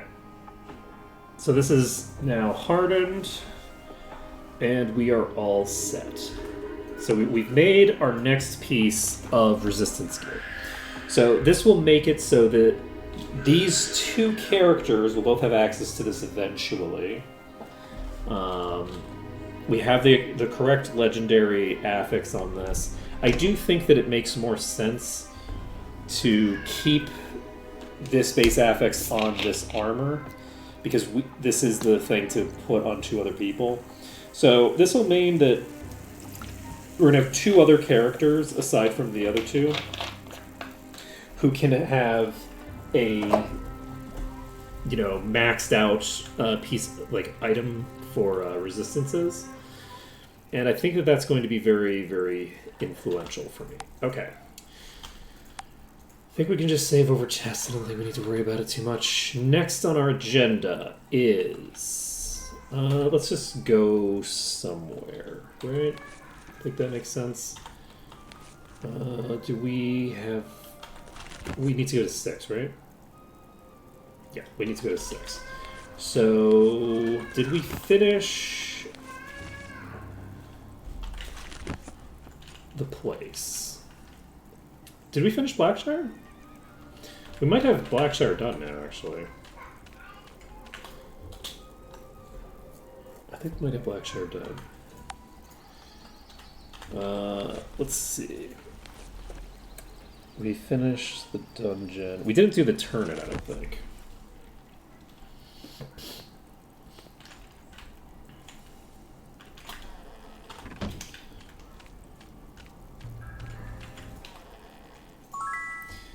Okay.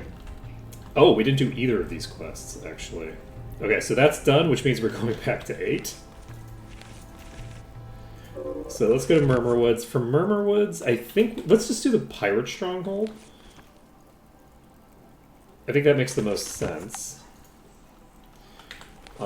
Just pop over to Dagger Wound. And... this, I think this place exists now.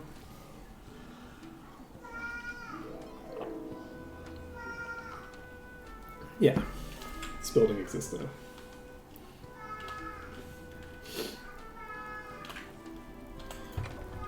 Is this new? Did this just... We don't need this. Interesting.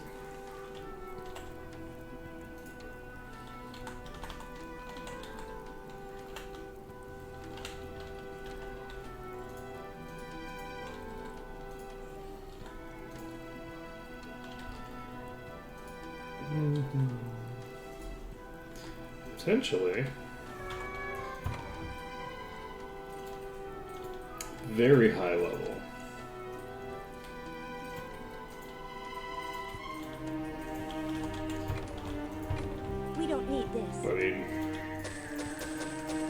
ain't bad.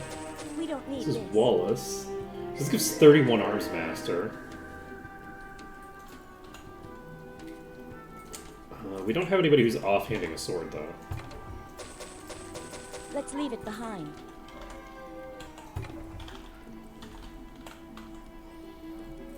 We could check if... Yeah, it's not going to be better than getting, like, a proper thinger. It would have been very funny if the place that had, like, the level 9 gear was also going to give me, like, Hands of the Master. Let's see. This'll be fun. Is it? No match for me. Oh, jeez. Oh, jeez. I don't remember anything super embarrassing happening in chat yesterday, but... I guess that's also not for me to judge, right?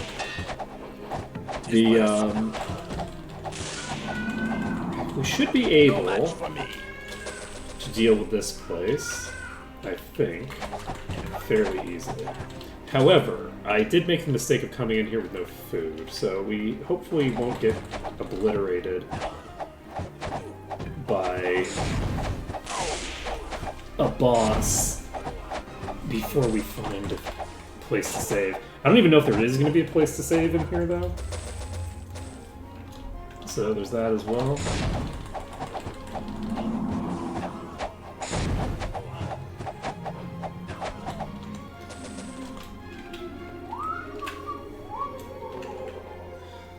Potentially, the advantage that we have with the mages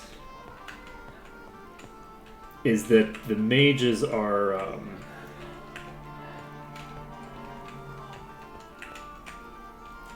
I feel like some of these are traps. That makes life easier.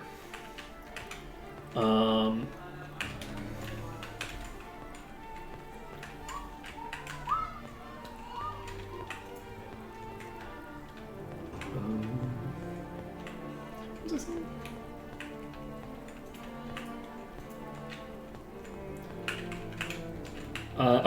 I can just hide behind corners and shit like that for the mages for the most part.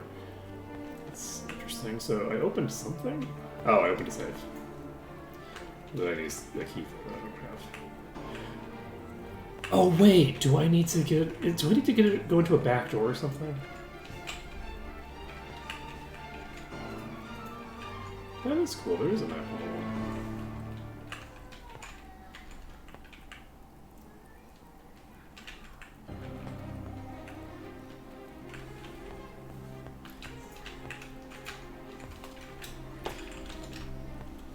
I'm trying to remember. Is there a back door that I need to come through to get into here?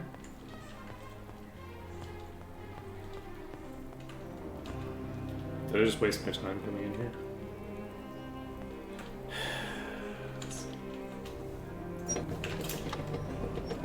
Don't mind me. Okay. Don't mind me.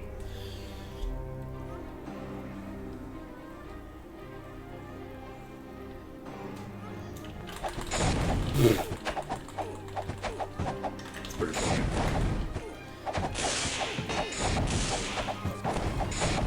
I guess they also do have melee attacks, so they can hit me with the stick, even around corners. But this should be fine, probably.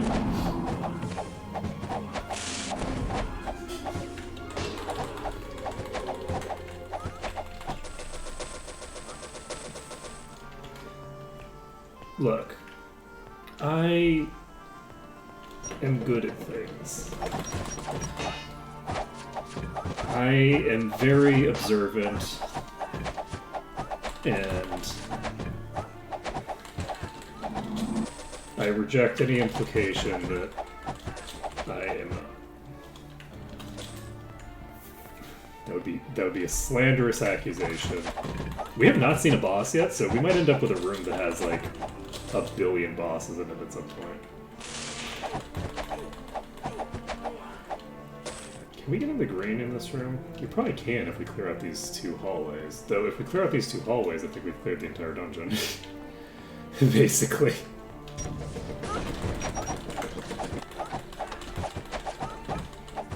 Got him. Okay, monsters that we can no longer resurrect, so if I want to, I can just leave. So if I run into a problem, we can walk out the door. Nope. Ow! You know, maybe I should just dive. No, I shouldn't. Got him. Let's play it safe, use our corners, clear them out. Hello. That one looked tall. It's a puller, so, you know, it's probably a good thing that I decided to fight around this corner instead of diving straight at the entire pack. Huh?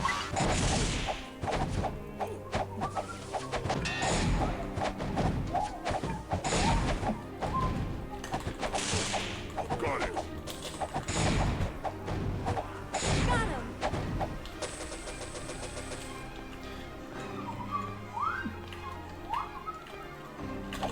Oh, I wonder what that switch does. Is there only the one boss? I don't know.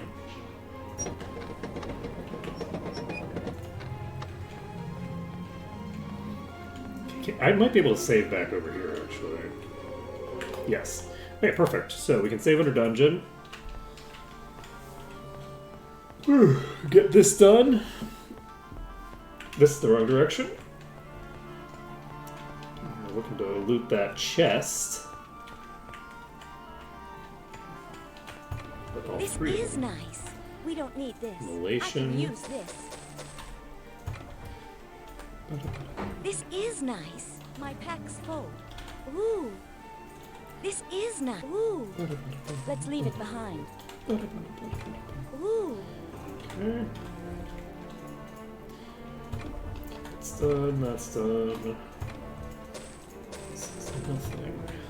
Alright, let's move.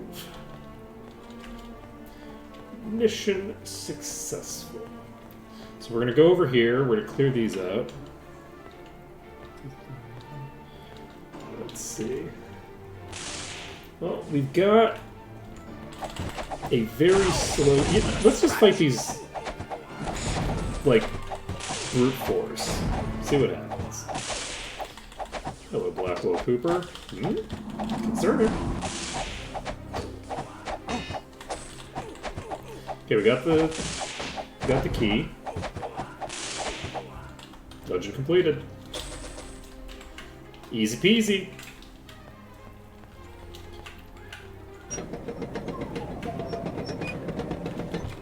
Let's leave it behind. Oh, this is it won't fit. No Now dice. this will No do. dice.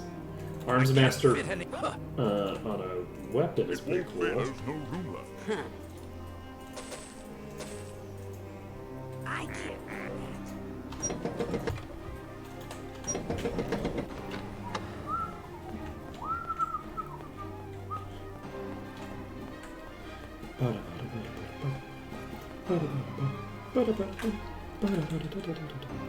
Alright, how we doing? We got... Okay, we need to get back to 6. So we'll go loot the chest up here. We don't need this. Terminus, another Arms Master sword that we don't Very need. weak. Very weak. Huh. My pack's full. This is nice. Let's leave it behind. We don't need this. My pack's full. Let's leave it behind. Alright, so mission successful. We've come in here, we've gotten some cool stuff. We will save the game. And what else are we gonna do?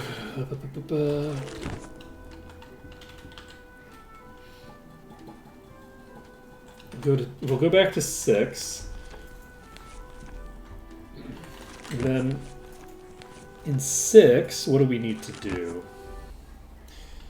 I think we finished Blackshire, right? Oh, but we still have that quest to turn in, so probably we'll turn in the quest in Blackshire and get that done. We could do Paradise Valley. That's a thing we can do.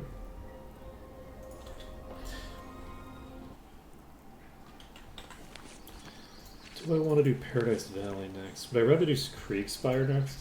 Would I rather? I could also try to do Mire the Damned. That might be a fun thing to dive into. We could get the Paladin quest done. We could start up beating up the Cuisinarts.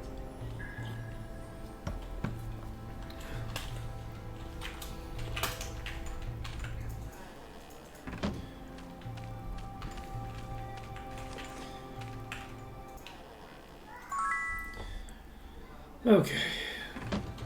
And we also need to take... I'm in danger. Let's see. We still haven't caught up to my Magic 7. That's very funny. Let's see here. So we're going back to 8. So we'll go back to 8. We'll do the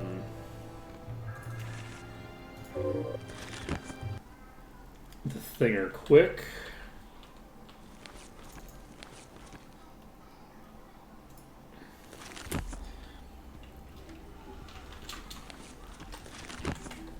Okay. We could buy food, I suppose. We could do that if we wanted and remembered where the inn was. The inn is on the other side of this building, is it? Have a seat. Coming Sure right up. is. Nailed it. Look, I have such a good memory, and I remember things so good and so well. That's me. Ouch. Let's see here. Do we have anything that we can just turn in? No, right? I don't think so. Okay. So we're gonna pop down here. We're gonna go into Regna. And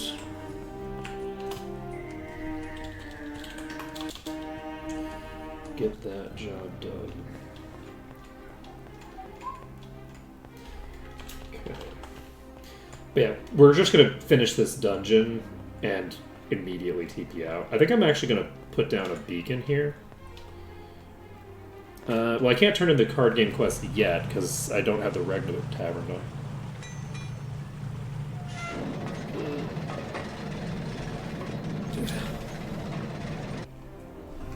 Oh, and the Might Magic 7 one I definitely don't have. I don't have Avli or Nione. Like, Might Magic 7 I'm nowhere near finishing that. Ooh. Do any of these have AoEs? Ooh, that's concerning. Wasn't so bad.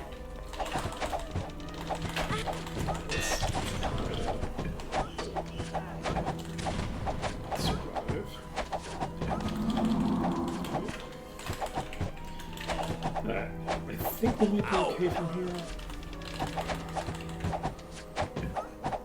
Yeah, my party's way tankier than the last party was. This but a scratch. It's very promising. That is concerning. You do have fireballs. I thought you had fireballs.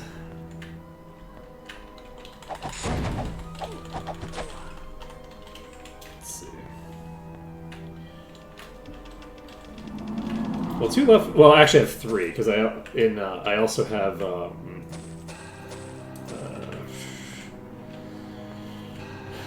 Evanmorn Island.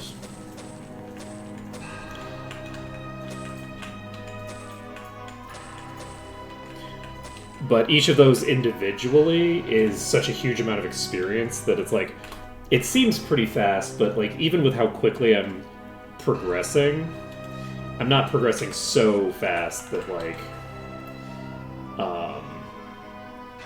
we're gonna be getting there in a super timely manner. I'm just gonna do this. Then we're going to town portal back to Ravenshore, and then we're going to talk to We're supposed to bring the Pearl of Purity to some paladin, I assume. So let's go to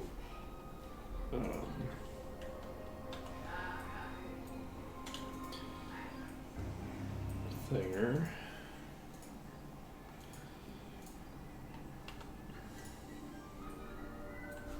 Let's go to Enroth, and we'll deliver the Pearl of Purity. That may or may not just get the job done on its own. We'll just have to see. And we turn that in, and hope that gets us enough EXP to just immediately leave, because that'd be kind of funny. Also, what months are the Thinger active? It's probably February. Is the Surface active in February?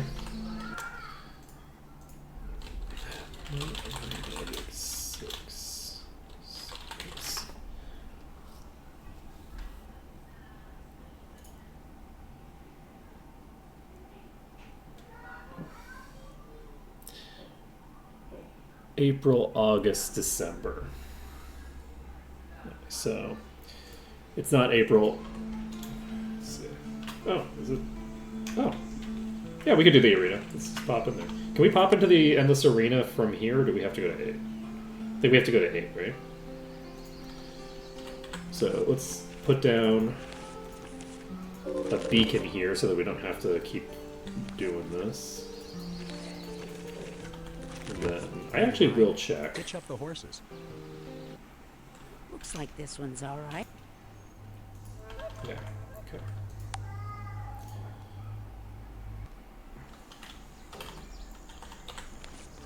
Okay, so we need to beacon back to Murmur Woods.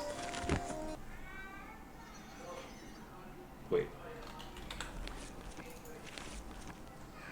I didn't save after I put the beacon down? I guess I could turn in the quest first. That would make sense.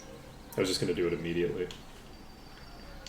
Let's do the quest turn in.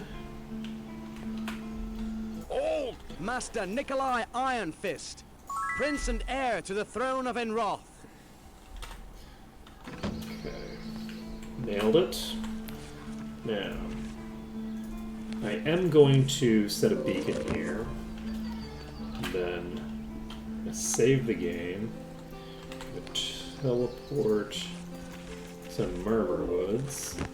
And then from Murmur Woods, we're going to Town Portal to Ravenshore.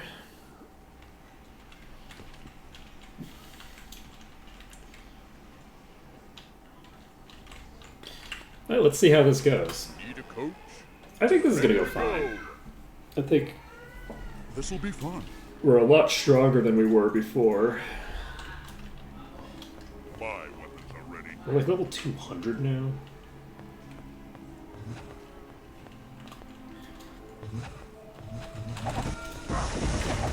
At a certain point, we should start being able to actually, like, fight outside of our level range here. We should eventually be actually, like, catching up to and surpassing the power curve. Like, right now, these are still very low level.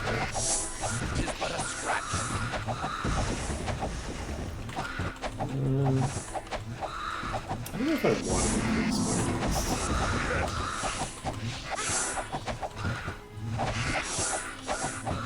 I think doing Paradise Valley sounds like a nice, relaxing time, honestly, so I feel like I might want to just do that.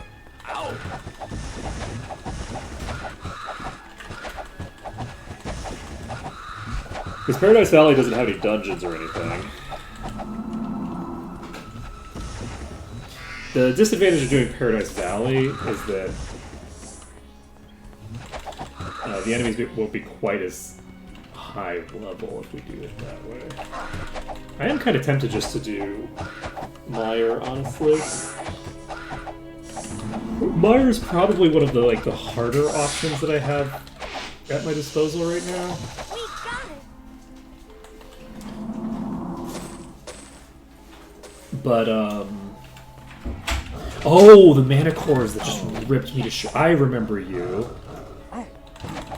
Yes, Manticores. I remember.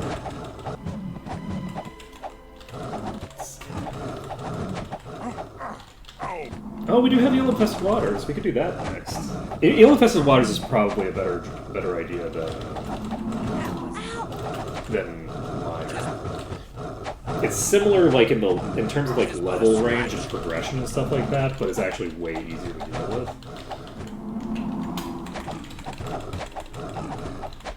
So we are in deep shit here. These things are fucking terrifying. We got it. They're quite fast. Got him. And extremely deadly. The boss is probably just gonna bite me. Tis but a scratch. There's a lot of low levels here. It's not. Tis but a scratch. How tough are you? So these are only level 150. Ow. I think. I don't. They're doing physical damage. They look like they're not. They look like they're using elemental damage, but they are actually doing physical damage apparently.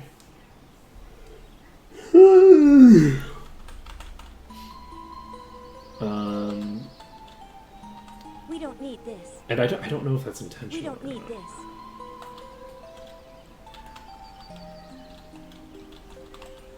Huh. Alright, how do I want to handle this? I think we just move on.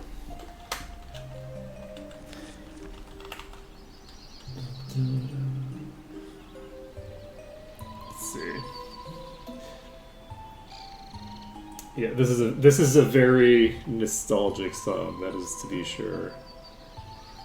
Alright, let's just pop over to 8 and start the thing. Let's just start Ragnar. I'm not sure what I'm going to do about those Manticores, other than just get more powerful than them.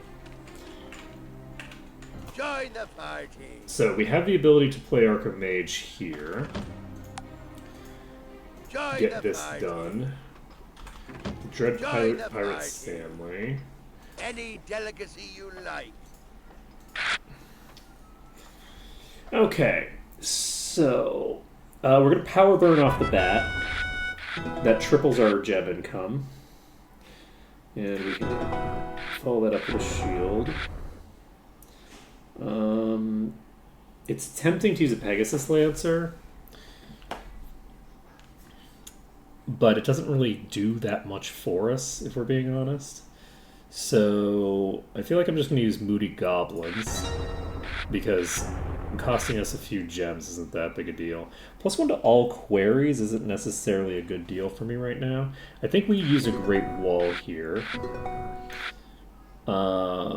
This is actually a great deal for me, because at the moment there's very little income in play. I'm going to use the Secret Room. It's not necessarily an amazing play for me right now, but I think that we should be in an okay position here at the very least. I don't really want to use innovations. Vampire is useful to hold on to.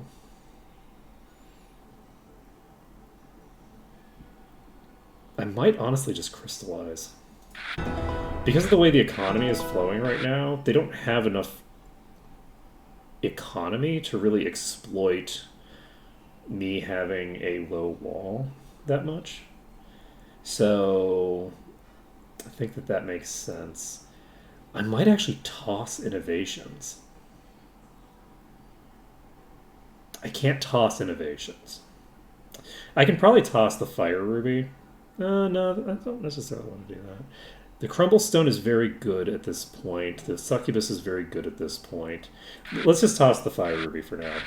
I want to hold on to innovations because if they boost their brick production by 2 or something like that, then that would be a very good opportunity for me to just use innovations and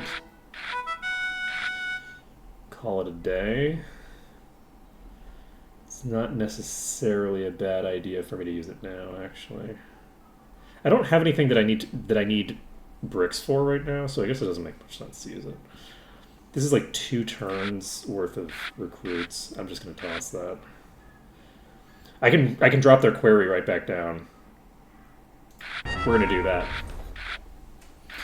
At the moment, we're the only one that has like any economy to speak of.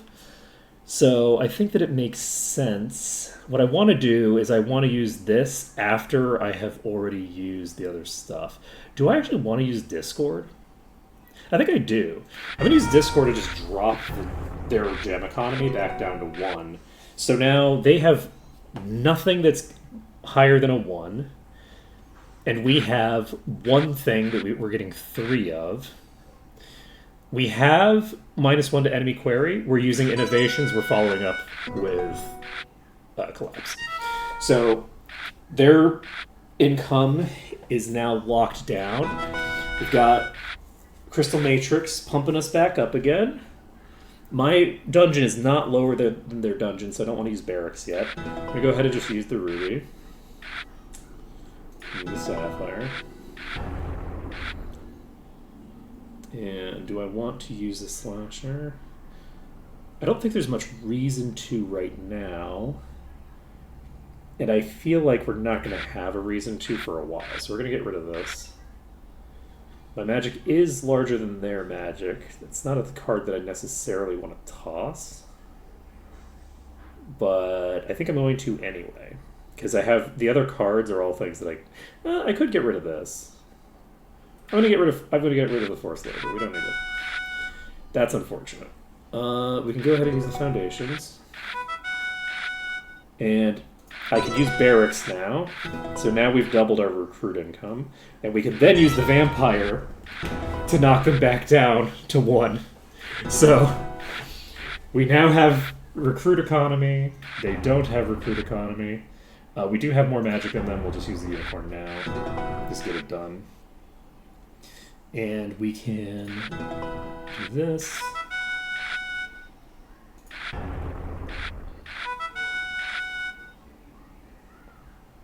Okay.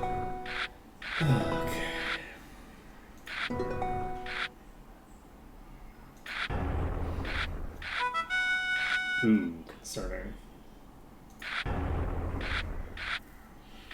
So their economy is better than mine now. Well, that's not true. Their economy is similar to mine now.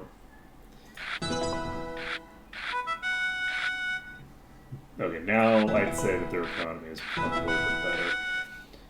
The player with the lowest wall gets a bunch of penalties. We're actually going to use this just because they're now going to be getting a lot of recruit income. Do we want this? Yeah, I think I do. It's potentially a bad idea because I'm increasing the thing that they would be trying to win a resource victory with, and I'm not increasing the thing that I would win a resource victory with. But I do have certain cards that I just need to get out in play. And let's go ahead and use this. We can pop the Pegasus Lance here. Some dwarves out. My parry is less than theirs. We're going to go ahead and do this. And we're now in a fairly rough position.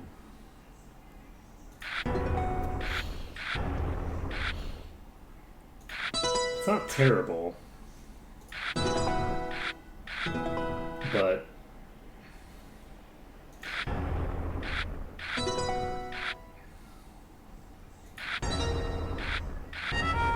it's definitely not optimal.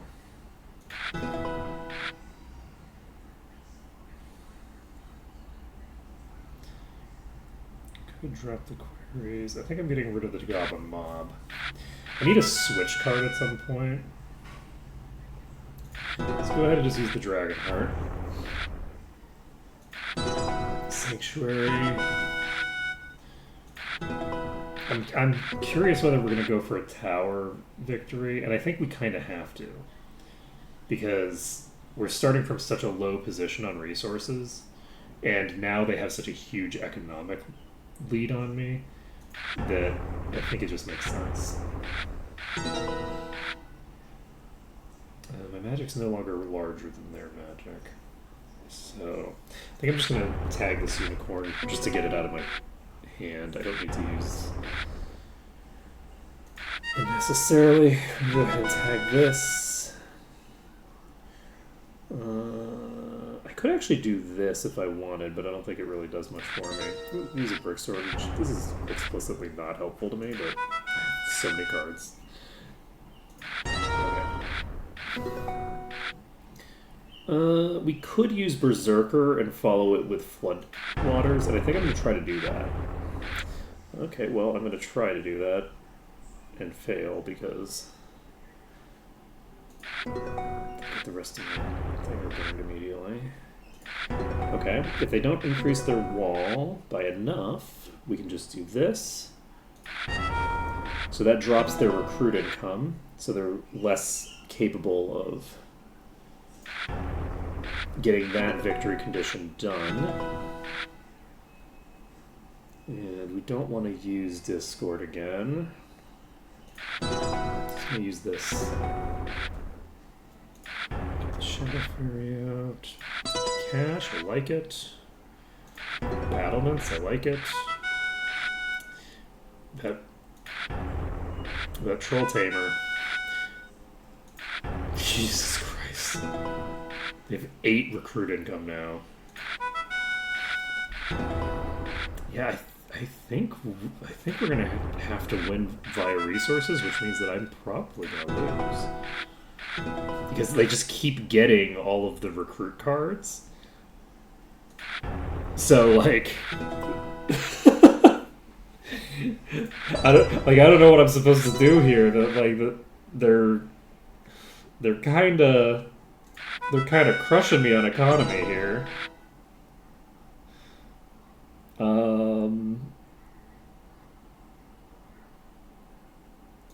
Like an earthquake, why not? Okay, we need to get the vamp up. Are you fucking kidding me? This is the second time this game. The second time this game that they've used a switch. Luckily they did just use 12 of these, but unfortunately that's actually a good ratio for them because they have so much more income than I do. So it's gonna take so long to... Okay, we got the +1 magic. Do we need the tower in the dungeon? What I need is to know... You know, I kind of do need the dungeon just so I can use my vampire. I can get rid of Shatterer, actually. I don't think I... Famous last words. I have a lot of... I can get rid of Discord, definitely. +1 query. Are you kidding me? Okay.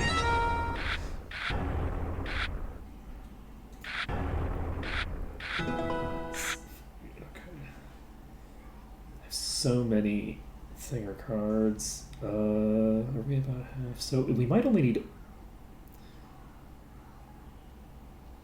I think I might need to just hope that we only need 150 and shoot for it, honestly. I'm gonna tag the Empathy Jet. Another +1 dungeon. Oh god. Oh my god. I don't know if we need 200 or if we need 150. I think we probably need 150. If we need 150, then I might be able to get there before they get up to 500. I don't know if they need 500, but I sure hope they need 500.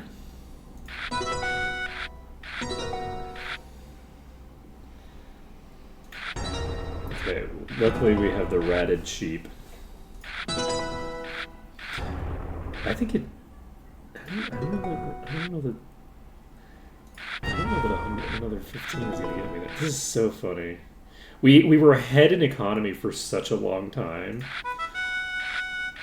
and then they just they just spent 14 beasts though. That's like an entire turn. We can actually use the imp card to hurt their economy a bit more. We can use a Harmonic Vibe.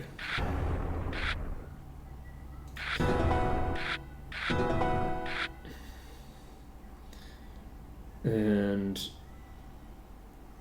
this is a reminder. Man, these cards would have been great to have like 30 turns ago, huh?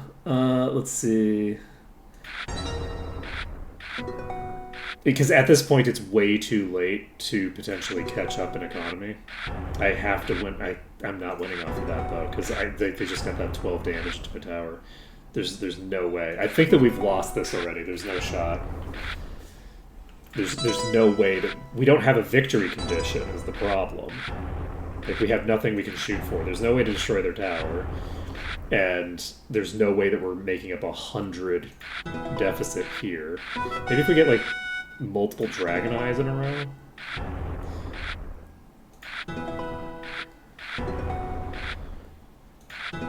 Okay, we do need, like, what is it, 175 or something then? We need, like, 175. Who knows? Maybe 500 isn't enough. 500 is definitely enough.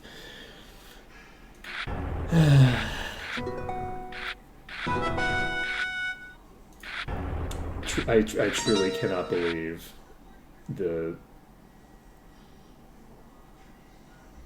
madness of this.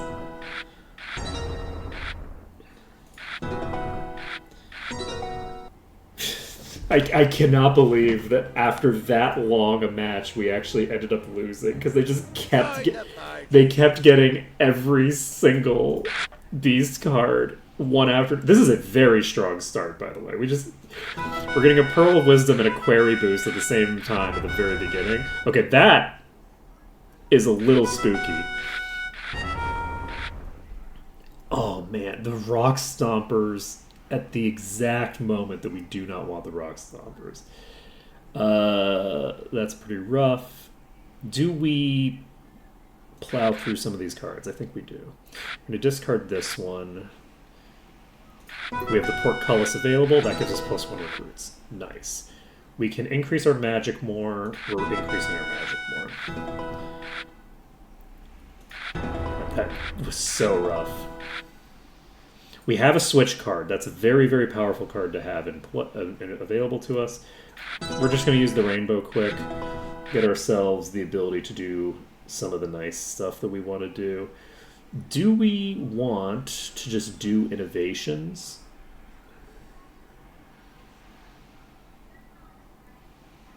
No. We're going to do Sanctuary first. We haven't spent our beasts. So I'd like to keep their ability to build walls as low as possible until I have used some of these beast cards.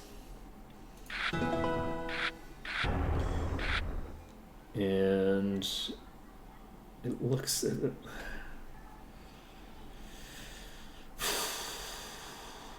gonna do it. It allows me to actually play some of the cards that I have, and I want to be able to play these cards. I'm actually going to top the Motherlode.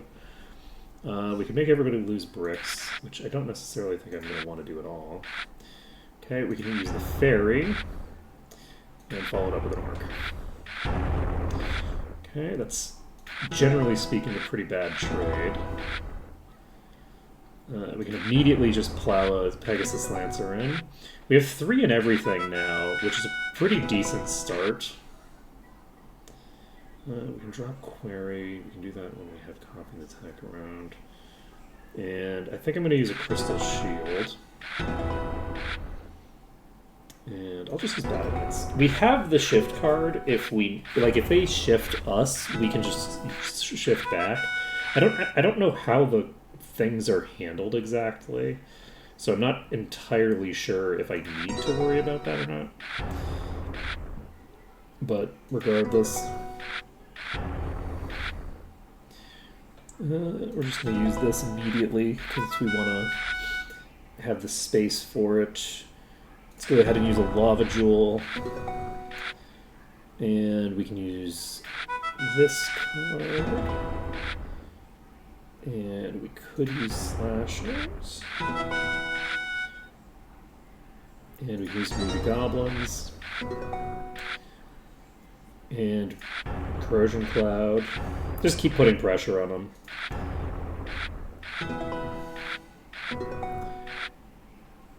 And I'm gonna do this. Okay, they pumped that. I think I'm gonna use a Mondo Wall. Lucky Cash. Just use a Phase Jewel. Spizzer, let's go. At a certain point,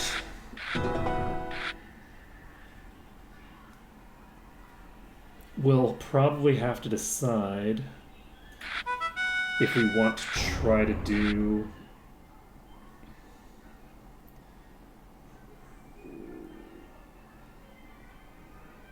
if we want to try to push toward one of these victory conditions or not.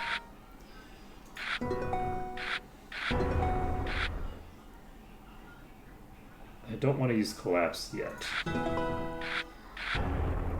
Do I want to?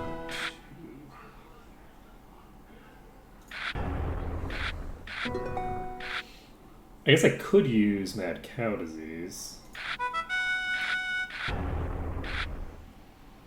Okay. We just tripled our recruit income. Okay. If they get a little bit more, I could just shift on them, but they don't really have a very high wall right now. I don't know that I don't think it's worth it to do it now. I'm gonna get rid of this card. I'm not really going for a tower victory right now, which is concerning, because what kind of victory am I going for? The answer is I'm not actually going for a victory right now, which is not optimal.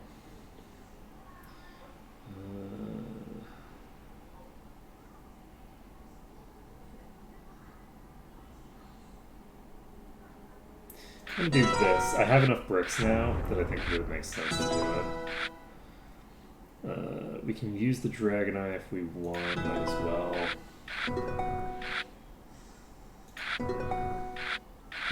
Okay, I'm gonna leave tower alone for now. Leave the wall alone. I'm gonna shift this, and I'm not gonna deal any tower damage until we're finished with that. Do I need to do Discord? I don't think I need to do Discord. I'm just drop Discord.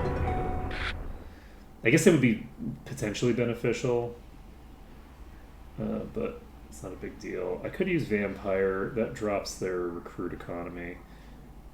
Yeah, let's do it.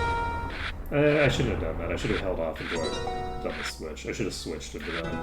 But let's see here. I'm going to hold on to the Slasher, and we're just going to hit shift now. Pop a Warlord out. Do quite a bit of damage. I should have used the ports.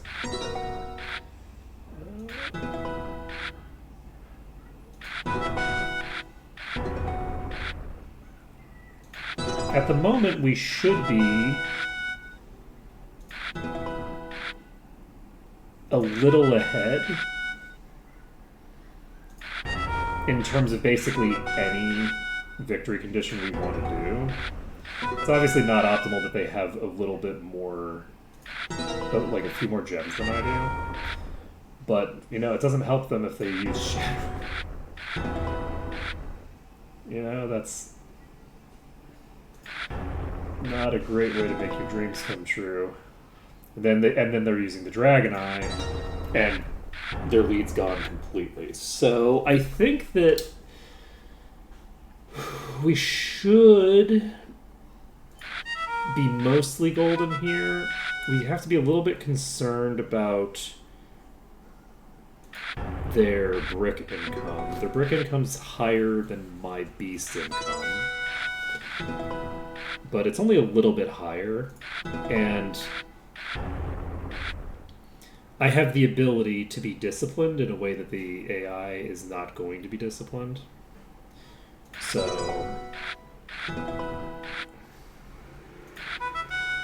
that's not to say that I definitely will be disciplined in that way.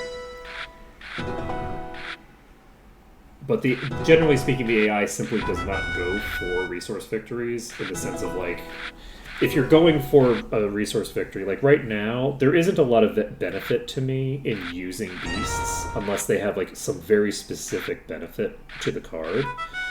So I can just stop using beast cards completely if I want. Like, I can hold on to this and not use it. And do I want to just use this? They're not going to have more recruits than me at any point, I don't think. They're not going to have more beast income. Let's get rid of this. We don't need it.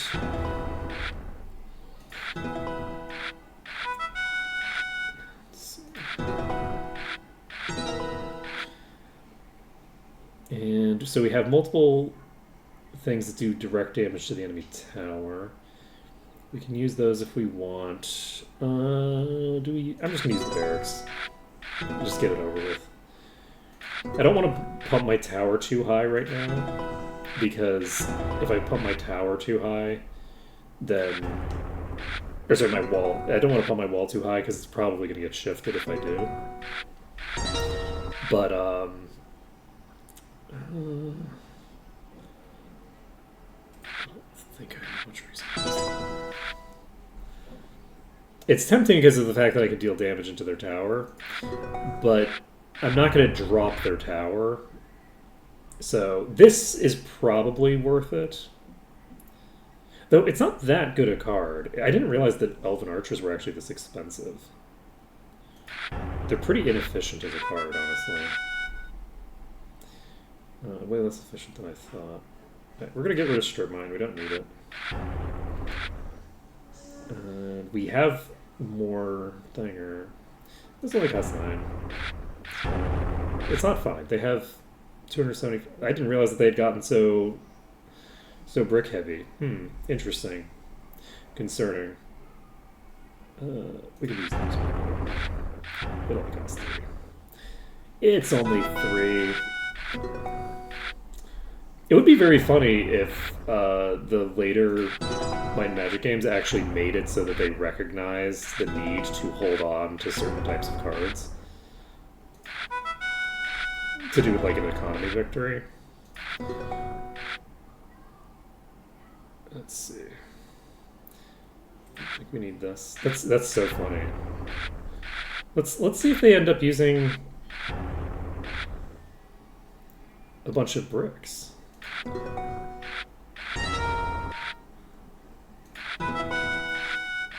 Because actually, if they are disciplined, which I just don't expect them to be, which is why I wasn't paying that much attention, they can actually win this fairly easily.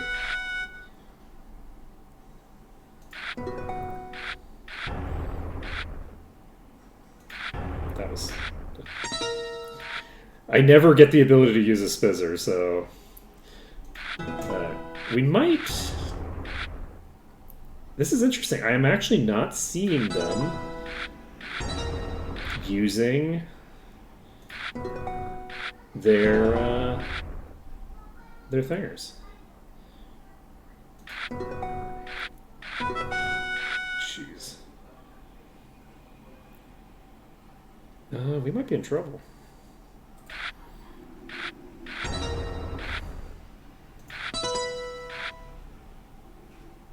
Like we might actually be in trouble here.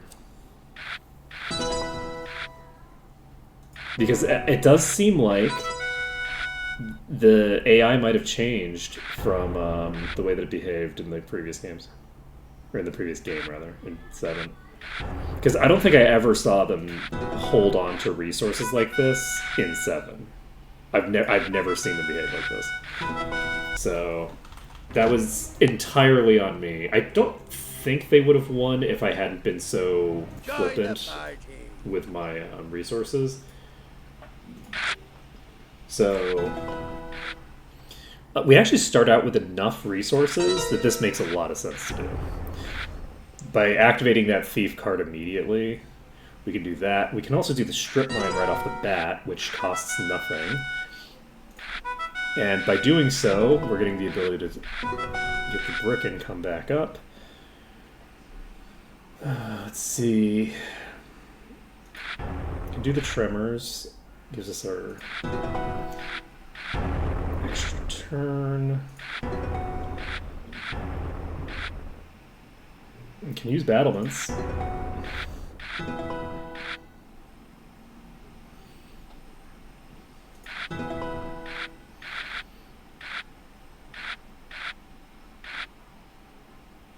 Let's see. Definitely don't need this. I'm gonna just use the basic wall. We have the ability to give ourselves a bunch of gems if we want. Using the crystal rocks. Do we want to do that? Yeah, might as well. Converting bricks into gems is a very good deal for me. We're gonna go ahead and use miners. We have a fairy. And we have crumblestone, which is not, I think, a good trade for us right now. I think I might want to just use the dragon eye right now. Just because we know we're going to need to use it eventually. We lose 6 gems. For a little bit of wall. Do I want to use this? Yeah, I'll use this. Okay, we could use parity right now. That doubles our income. I don't think we need to, though. I'm going to just pull out a gem spear because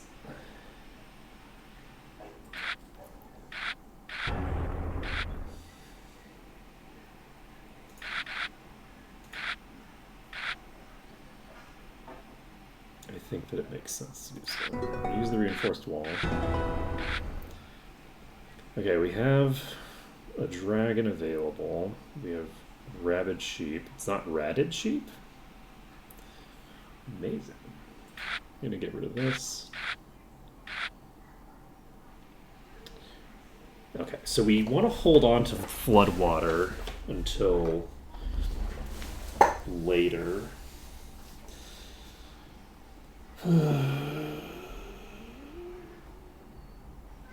We have the ability to drop their dungeon by 2 in our hand right now. I'm going to go ahead and use a collapse. And we can use Elven Archers. I shouldn't have done that. I should have done parity into that. What am I thinking? I just saw the play again and immediately jumped. That was very silly. It's not a huge deal. The parity is something that it makes sense to hold on to for a while. I can get Minotaur in play. Let's see.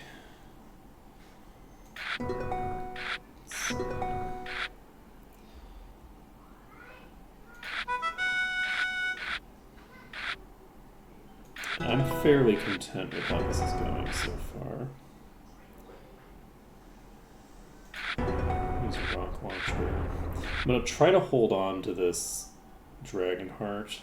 I don't have quite 12, but I can have 12 if I do this. We're going to do this, in the hope that it allows us to then follow up with a Spizzer, which it does. I think that's worth it. Getting a little bit of self-damage to set up a Spizzer is fine. Lose 3 recruits. Apprentice is pretty good under most circumstances, and this is one of the circumstances where it's good. I don't want to use Floodwater right now because I want to use that to drop their dungeon when they get it higher. I think I might actually have to get rid of Apprentice, even though it's pretty useful. I guess I can get rid of Little Snakes, but I don't really want to because this also does damage to the enemy tower. You know, I think I'm going to just use the Floodwater. I don't really like to, but I think it just kind of makes sense. We can pop Apprentice if we want. I'm not going to pop Apprentice yet. We're going to pop Apprentice later. If I could get a single Pegasus cast, that is lethal. So I'm going to go ahead and use this. I have enough income for my purposes, and currently they're accumulating bricks that are in sufficient quantity to be realistically a threat of like accomplishing an actual objective there. So I don't necessarily want to use Rainbow right now. I'm gonna use this. I have Switch.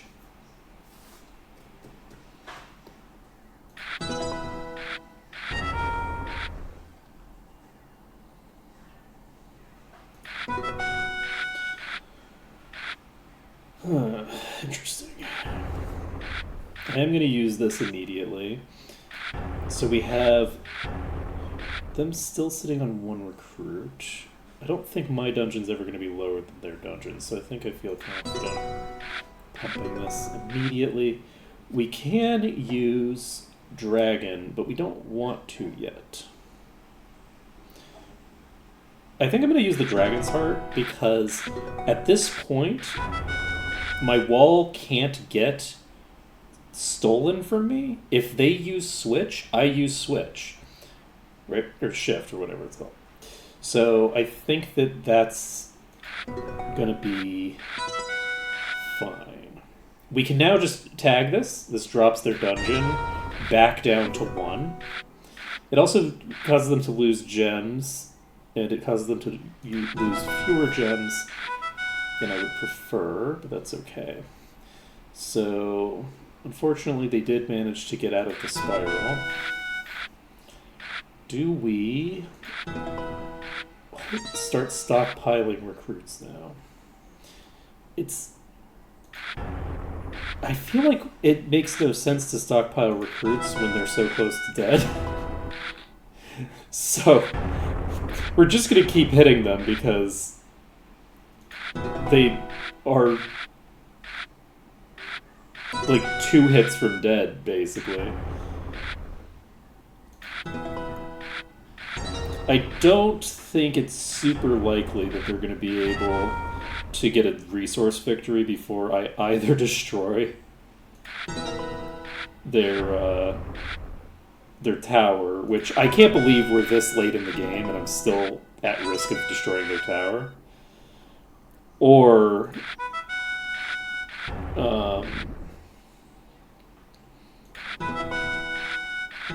I've gotten my tower all the way up.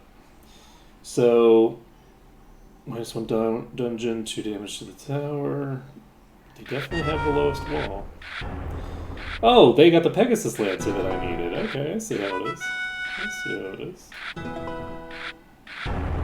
Okay, that's convenient for me. It's very convenient for me.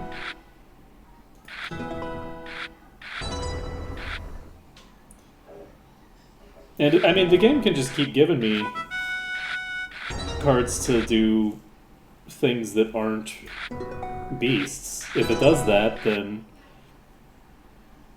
I do lose 3 recruits if I do this. I'm going to go ahead and do it anyway. If if those 3 recruits mattered, then you all know how I cost myself the game. I'm gonna just keep pumping my wall. They can't punish that, because I have the card that is necessary to punish. Okay, so we pulled ahead on recruits. We're not going to use any recruits.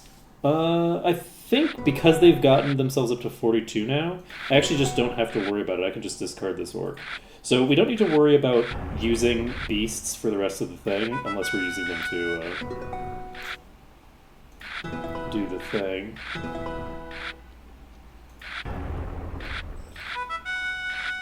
So...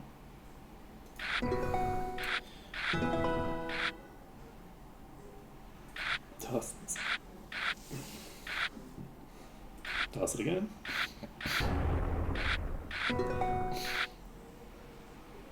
Ooh, that's an interesting choice. Do I want to... I actually will do this. That is the type of thing that they're going to be stockpiling. So it's worth it to drop that income at the cost of dropping a few resources here. The overall it's overall going to be a net gain to me over time. 69. Okay, we've got 10 recruit income. Don't want to play innovations. We can just throw that out the window. Okay, we don't need the thief card at all. And there's a lightning shard. And we can toss the orc.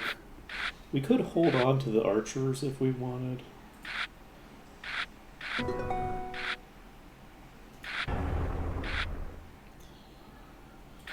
I don't need power burn. We're not going for a gem victory. We don't need an ogre. Harmonic 5? Sure, why not? Mana reservation thing. The fact that like buffs reserve an amount of mana rather than having like the buff duration.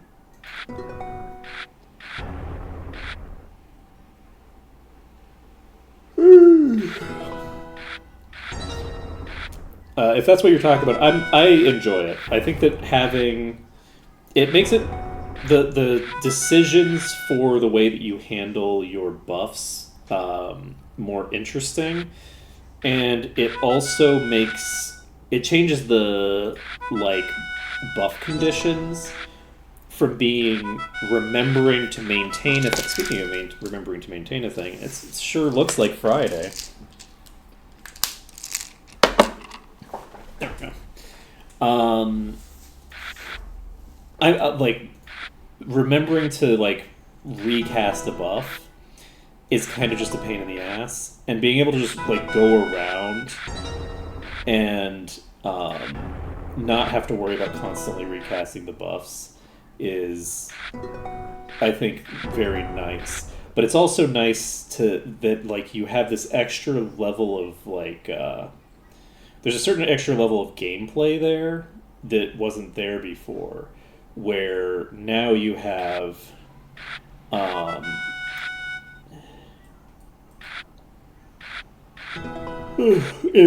if a character goes down, they take their buffs with them, and I think that is I think that's a more fun interaction.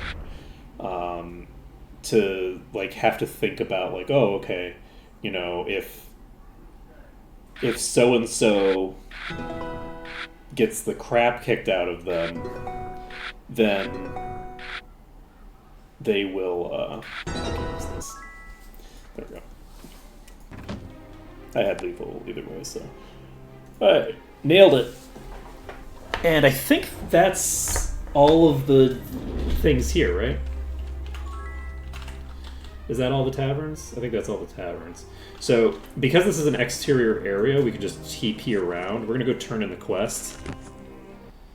And that'll be good. Let's see.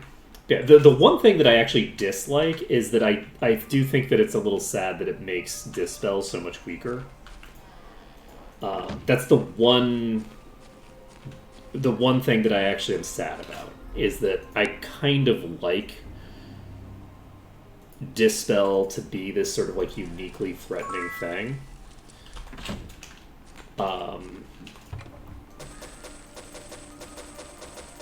Let's leave it behind. And I know that makes me a weirdo, that I'm like, oh, well, the one problem is that it's objectively a buff. That's the one problem with it, is that it's objectively just a buff. But, you know, that's just me. Yes, the reservation reduction is just based off of mastery. It's not based off of the skill points. I think you still get more mana, though. So, let's see. Yeah, you still have more mana to play with. So, the amount of mana you have left over after you've reserved, not in percentage, but in absolute terms, will still keep going up, though. Right? Like, if you double your total mana pool and you're reserving 10% of that, or you're reserving 90% of that, so you have 10% left, you'll have twice as much at 10% as you would before, right? So it depends on like what you're trying to do. So Enlightenment increases past Grand Mastery won't impact you if all you're looking for is reserving spells. But if you're also looking to be like, okay, well, I've reserved these spells, and now I want to have enough mana to cast things, it can still be valuable to keep Enlightenment going past that point. It depends on a variety of factors. Okay, so that means we're done here for now and need to go back to 7. So in 7, we can go to where? Do we want to just do the pit quick? The breeding pit, maybe? I think we might want to do the breeding pit quick.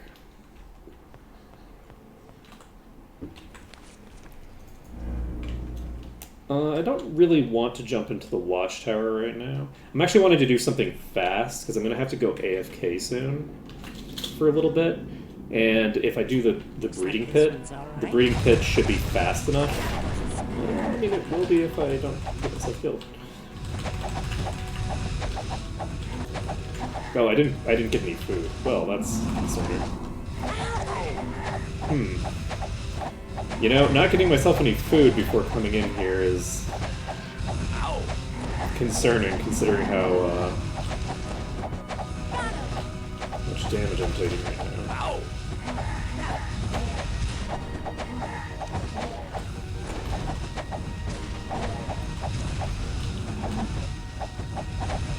Oh my god. I keep thinking that I've cleared, you know, the bulk of this pack, and that there just keep being more of them. This will be another promotion. Oh my god. See the damage on that incinerate? Holy shit.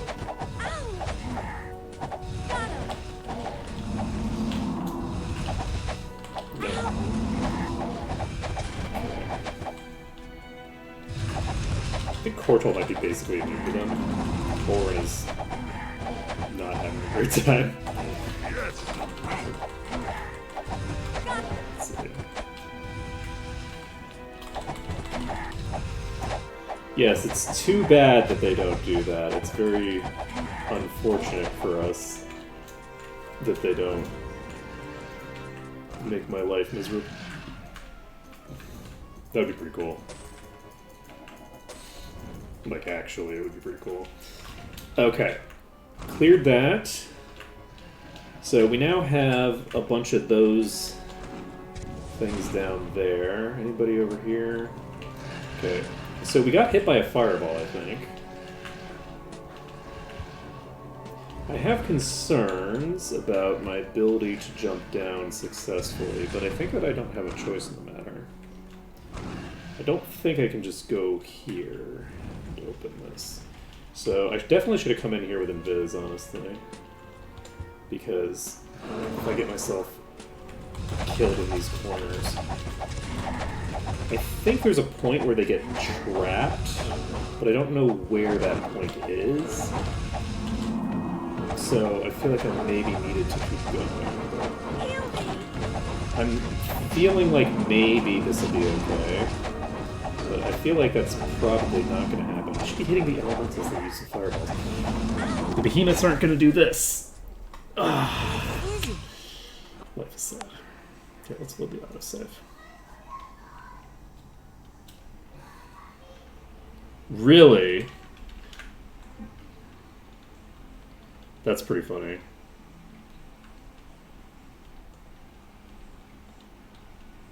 Customers, goblin grub good. Yeah, they definitely don't do that in this version.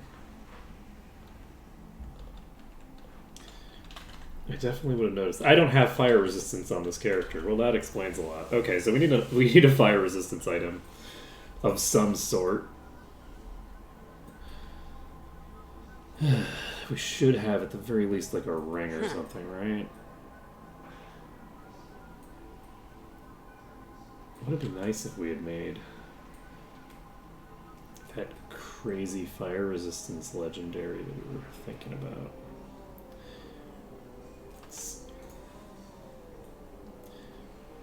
Fire 12 is definitely not sufficient for me to care about.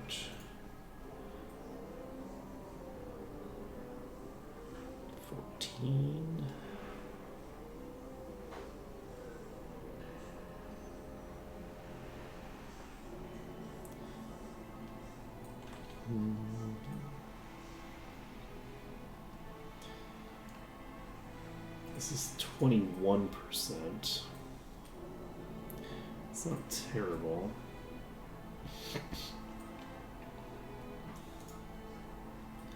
The boulder's both exploding and splitting into, like, the weaker variants of themselves. This is perfect. Sounds truly mad. You don't actually have a water thing.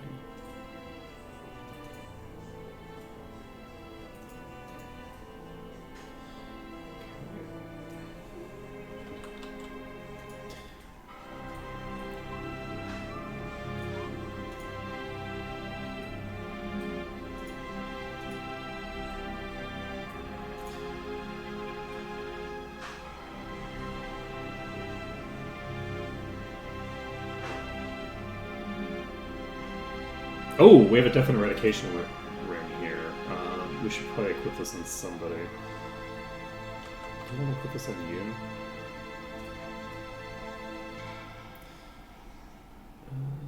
Yeah, let's equip this in favor of this one. Alright, so that means that I can now equip a belt.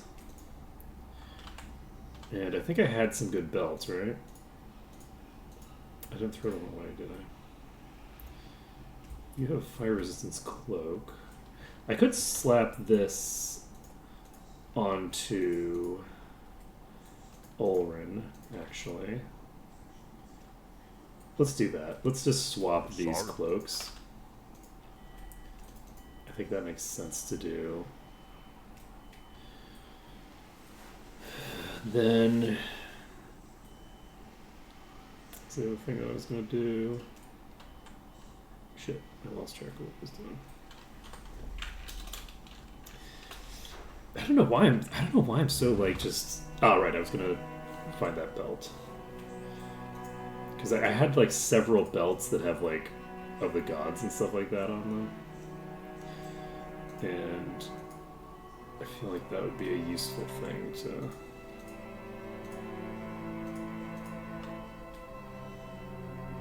There we go. Like, this is a huge upgrade.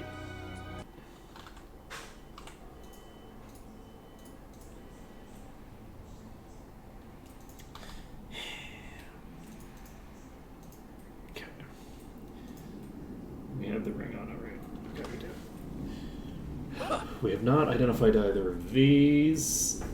Let's do that. Okay. So we have 30 food. We're going to try to get this done, and then it's going to turn out that it's going to take longer for me to get this done than it would have taken to do something else. Even though this is technically a shorter trip. Okay, we actually want to get over here, because the reason that we had so many enemies was because we were pulling multiple packs. It looks like coming over here did not prevent us from pulling multiple packs all the way in. Oh, that's concerning, actually. I'm gonna try to go all the way over here. This is another kind of shitty location to fight, honestly. They're pretty rare.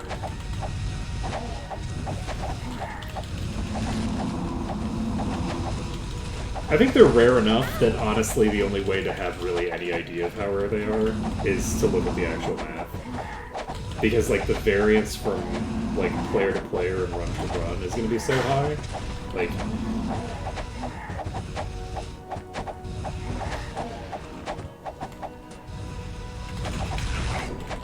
they're rare enough that I don't know that it's unreasonable to think you might go an entire run without finding one. Like if you were to do a lot of runs, I feel like a run where you just didn't find one the entire run is not unreasonable. There's nowhere near 0.5%. Like, with 0.5%, you'd be looking at finding one, like, once every 200, like, every 200 enemies, you'd have, like, a meter, right, on average. Which is, that's, like, orders of magnitude off. Like, individual dungeons have 200 enemies in them.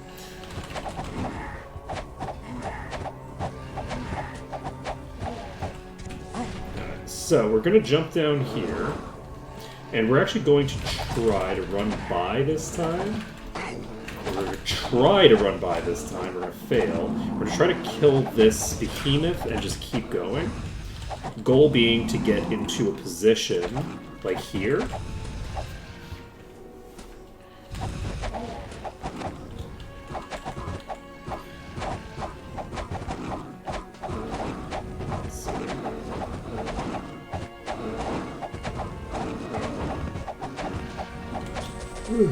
If I had to, so I think that it's related to your level. I think you're more likely to get them as you get higher level, but ludicrously rare. I don't know, maybe like 1 in 10,000 would be my guess. I don't think it's as high as 1 in 1,000. If I had to guess, I would say maybe like 1 in 10,000.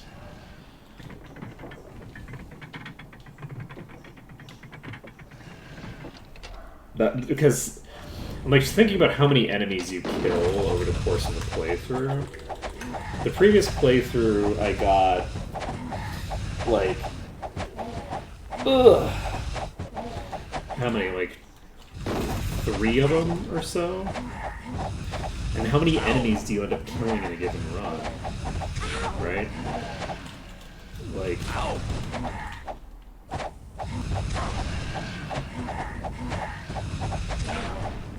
I don't know, there's maybe, what, like... Tis but a scratch. Tis but a scratch. Ow! There's like a couple hundred maps or something like that total. I did the calculation for how many dungeons there were the other day, and I don't remember what it was. Let's see. Yes.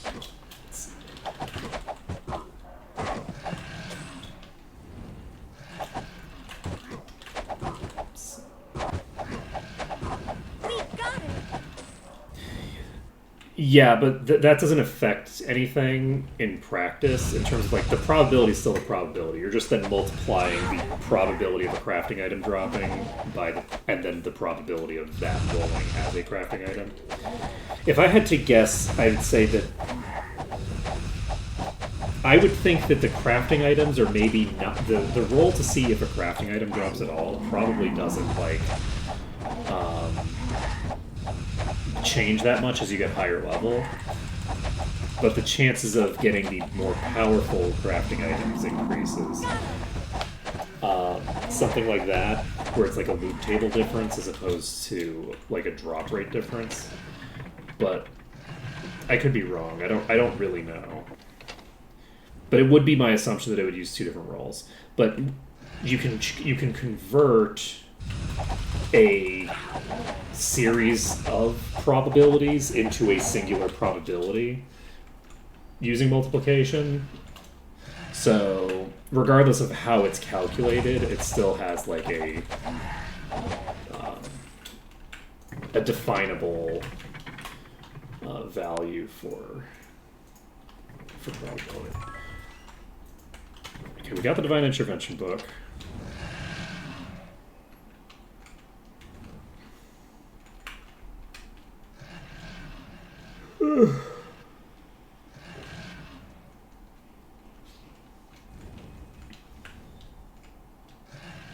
Okay, so this one is empty. Okay, it looks like we got a substantially weaker spawn here this time. There's the possibility that the back rooms end up being real rough. We'll just have to find out. But if I had done what I knew I needed to do with the previous place, then we could have gotten this done much better, but unfortunately I didn't do what I knew I needed to do.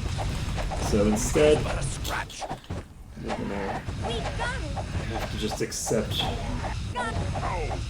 our weaker version of this.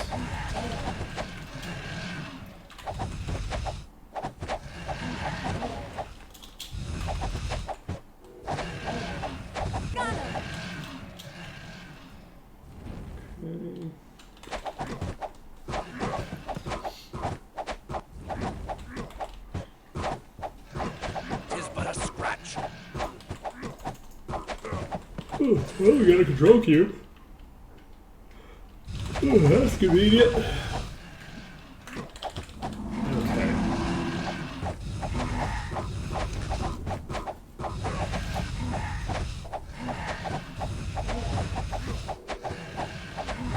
Yeah, with all this food. Yeah, I don't know why I didn't just save when I finished the first pack before jumping down. That was very silly. Oh wait, on that pull, did I not gotten food already? I thought I had. I might not have gotten food on that pull. I just don't remember. Okay.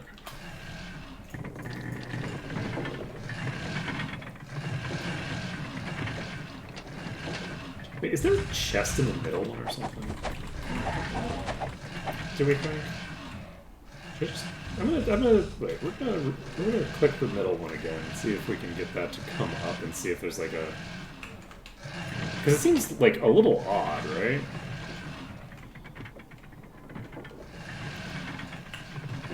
But there's 3 switches for this. Unusual, right?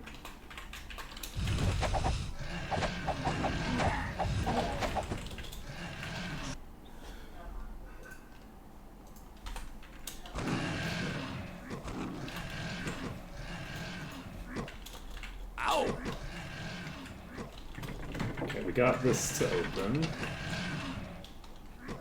Okay, open the door. Clear the Magon.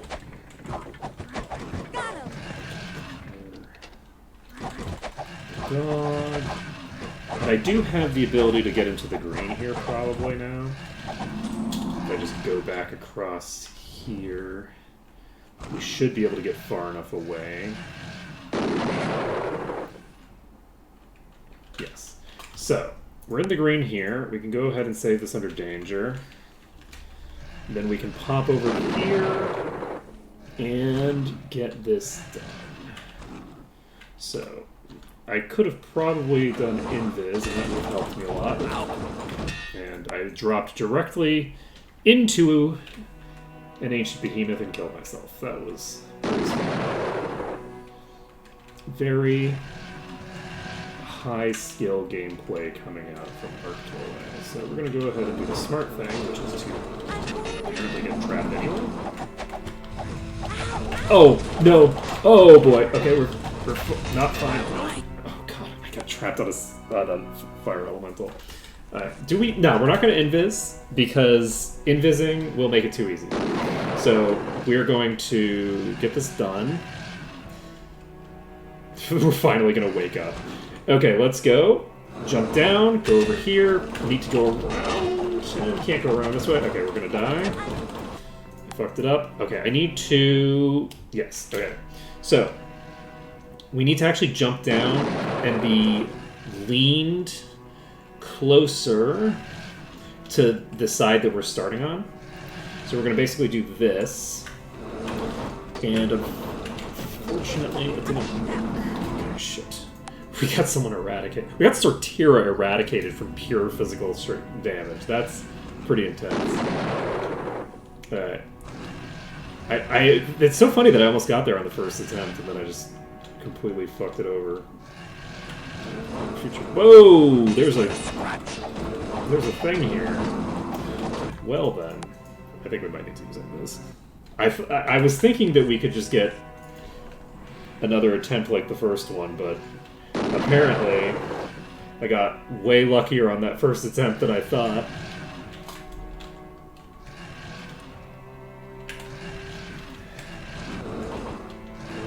Oh,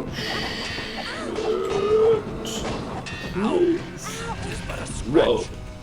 Holy shit.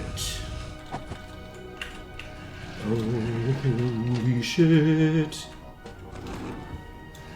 That was super terrifying. Yeah!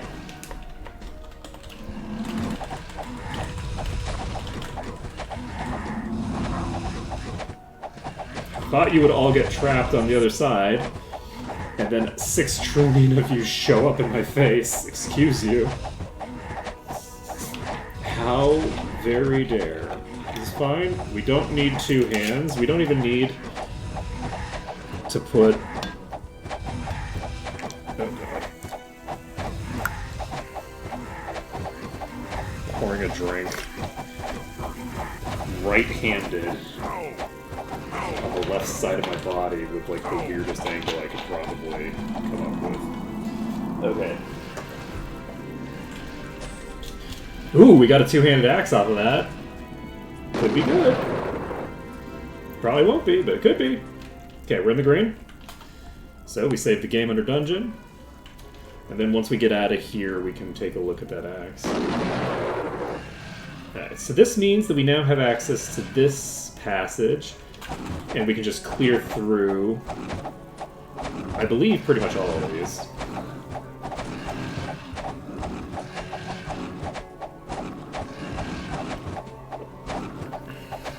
We got it.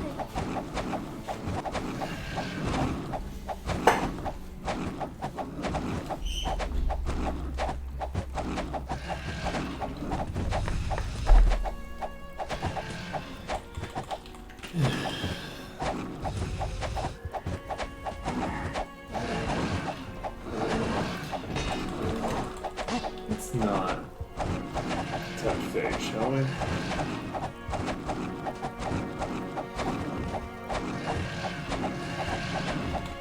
How strong are these anyway? They're level 186.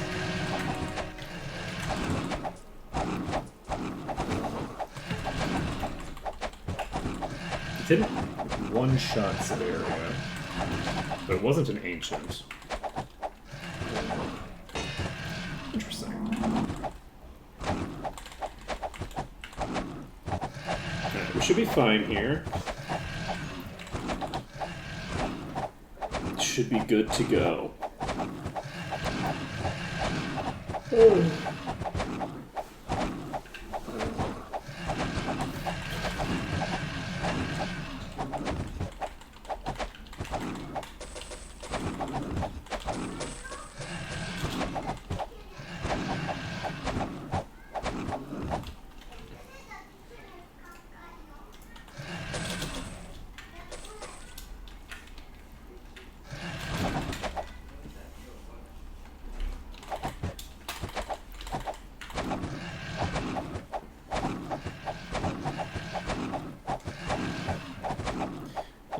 I don't know if we're going to see any boss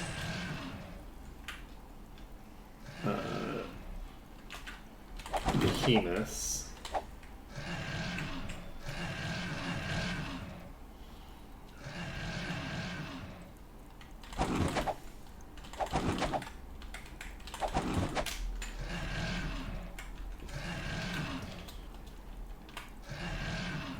Are you fucking kidding me? It, like, left again. I believe you. Come here.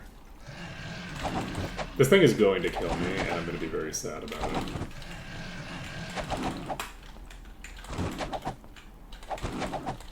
I can't rely on the fact that I have Kamanaton just, like, impervious to harm at this point. This has the ability to get unlocked from there. So... Okay, this is a normal behemoth. I'm sure that's how hard it was. That was a really big hit. Holy shit. Yeah, I need to work on my physical mitigation, I think. I guess there's not a ton I can do about that.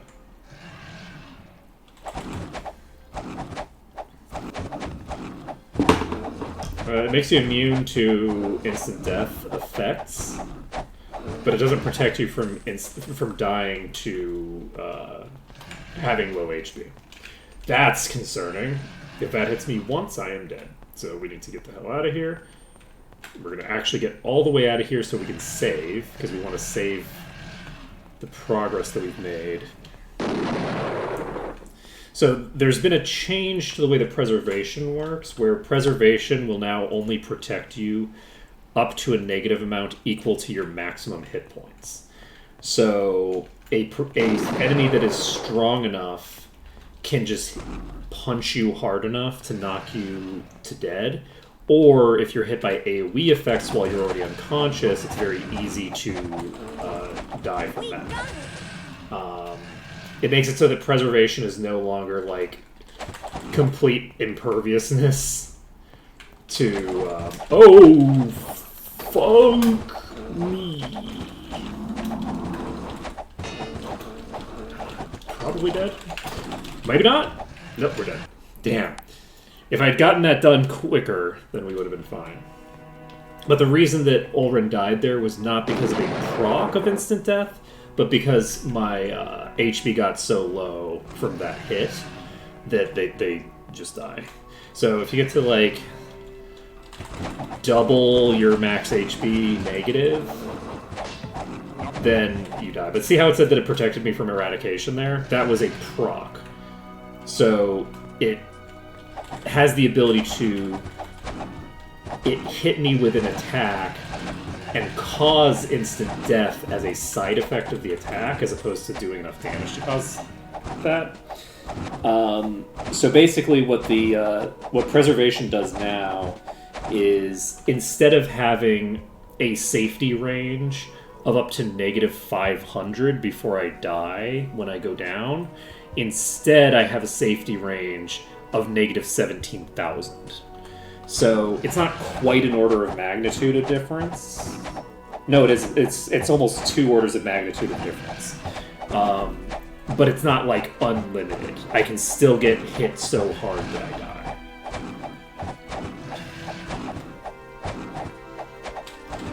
So basically it makes preservation a very powerful effect, and the kind of thing that you would definitely want to always have. But it also makes it so that the strategy of not having a character go unconscious at all is substantially stronger than it would have been before. And, like, strategies where you, like, ping-pong to, like, negative, like, a huge negative value. Like, you have one character who has no max HP, no durability whatsoever, and just gets killed every round of combat. Strategies that rely on that are substantially less viable, because the character isn't just going to get knocked unconscious, they're going to die. And when they die, you can still pick them up with resurrection and stuff like that, right? I can't because of the rules of my run, but generally speaking, you could just pick them up even if they get eradicated. However, when they're eradicated or killed, when you bring them back to life, first of all, it requires that you cast a spell specifically for them. It's a single target resurrection spell. We got it. But then in addition, you have to cure their weakness after that in order to be able to get them to do like decent damage again. So there's like a really massive difference in the action economy between like a character getting knocked to 300% negative every round. You can't just like steal HP from like a troll or something, where it's like, okay, well the troll has 100,000 max HP, and I can just steal HP from the troll every round, no matter how negative everyone else is. The crafting gems can be used for crafting. The non-crafting gems are... some of them are used for a quest, and the rest can just be sold. So... But you need, like, a copy of a bunch of random gems for one of the merge mod quests. And...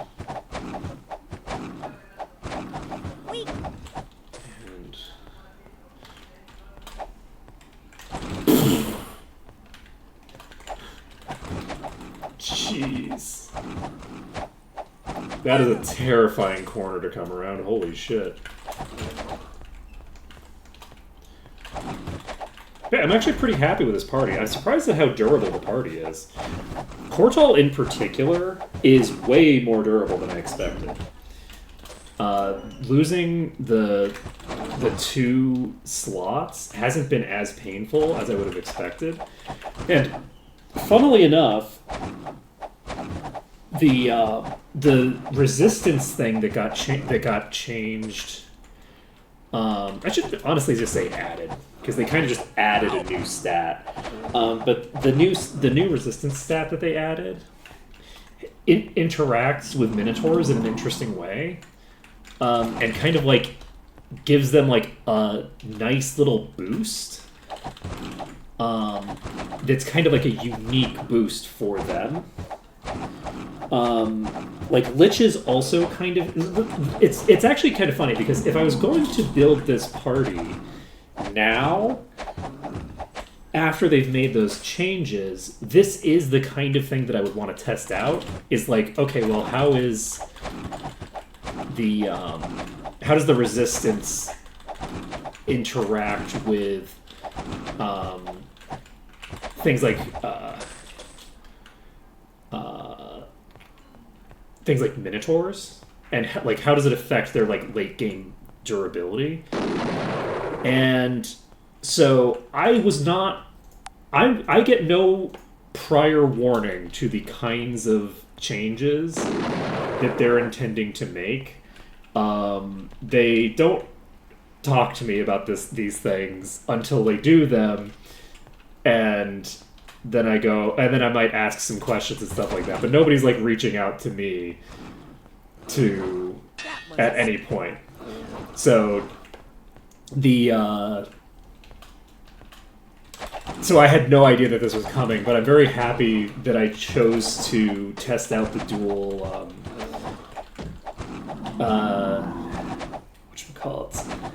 the dual Minotaurs, because I can now test out some cool stuff with that. And also, the change also makes Liches stronger, right? Like, Liches are... I was mostly doing it because I was just kind of curious about it. But with the resist change, it also makes it so that, like, oh, this, this character requires fewer resist items to function. And because of that, they can do some cool stuff. Like, as an example, if Comandatin was not a Lich, if Comandatin was a Troll, as a random example, then Mind and Body resist items are going to be something that I need to have at some point. And as a Monk, I have one two-handed weapon, and I have body armor as, like, the two... like big things, the things that give me a nice, extra boost. And those two are much more powerful than any other stat.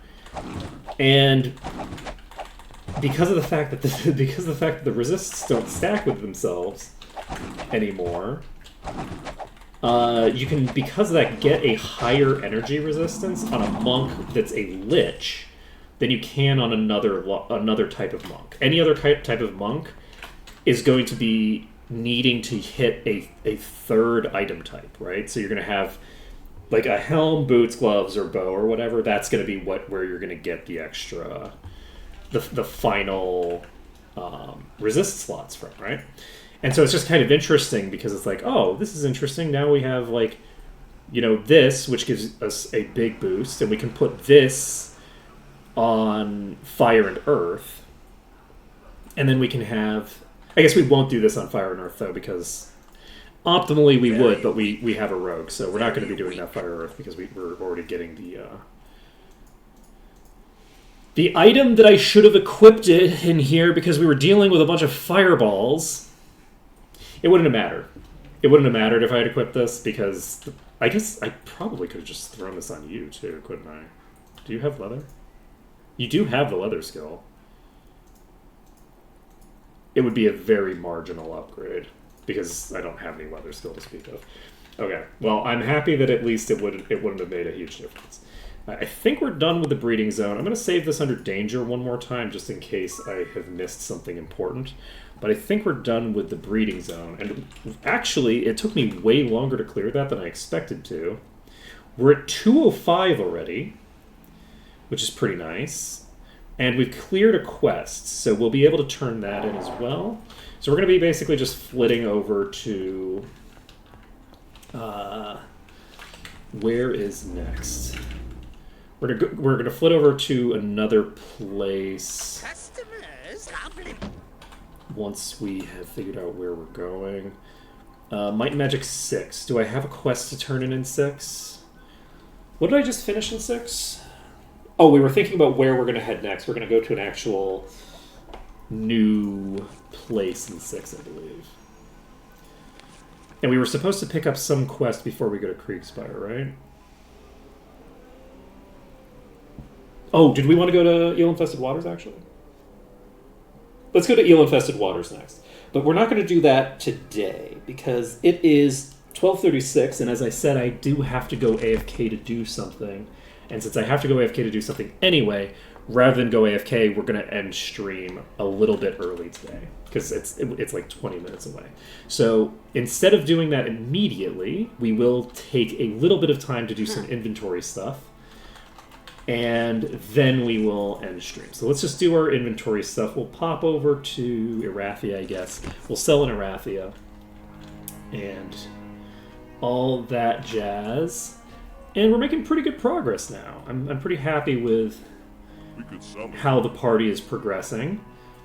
I'm happy that we have started making these resist items, because I feel like after those fire elementals, I definitely feel like I'm going to need them. We have a primordial infantry thing. Okay. Let's see. Do you have a nice, convenient inventory? You do. So, we don't need this. This is Terminus. This is Wallace. Let's... Yeah, that's my legendary. Don't think I need this. We'll confirm. Whoa, this is a 14% power increase? We'd lose the vampirism.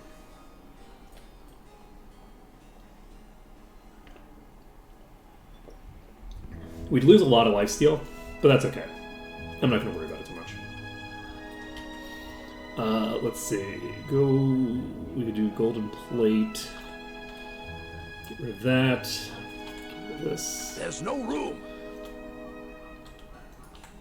Okay.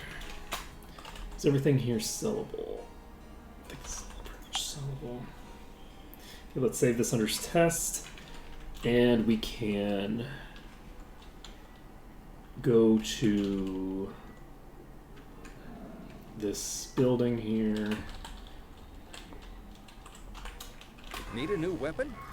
Start selling stuff. Thanks. So yeah, from here on out, we're going to be sort of approaching our like late game setups. We're going to try to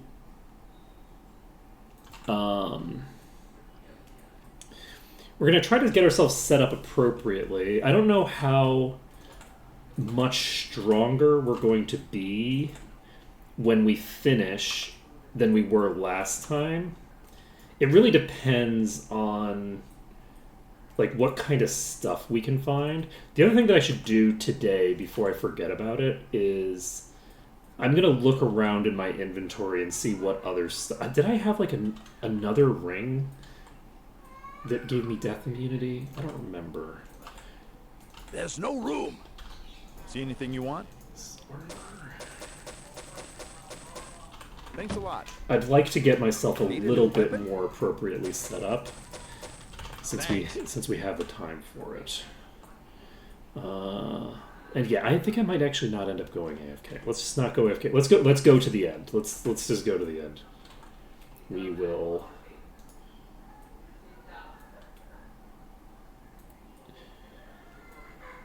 get as much inventory stuff as we can done. Okay, that's alchemy. It's not arms master. Need a new weapon? Thanks. So here's actually a question that I have. Since how many people are we got a few people in here. We can get some ideas. So I'm actually wondering if in the end game, like once we've beaten the game, if we want to allow ourselves to equip bows and not use them as a mainstay combat thing, but use them as stat sticks. Because I think that having that extra inventory slot It's worthless. would be pretty cool and useful. There's no room. And Need a new weapon? as long as I'm not like... Thanks. Come again. As long as I'm not going crazy with them, like as long as I'm not like using them to fight from range, I don't even mind that much if like I accidentally like tag an enemy with a single bow hit.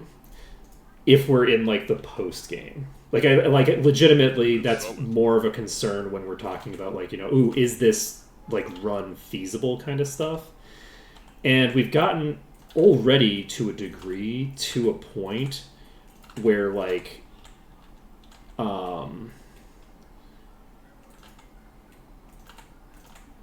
I don't know that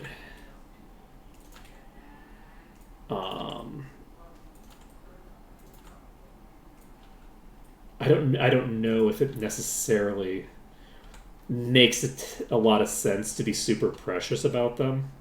I don't want to do it now. Like, it's not a thing that I would want to do in the middle of the run. But I am wondering if maybe it makes sense when we get into the end game to allow ourselves to use bows just as stat sticks. I think that might be fun. So I think that we might allow that.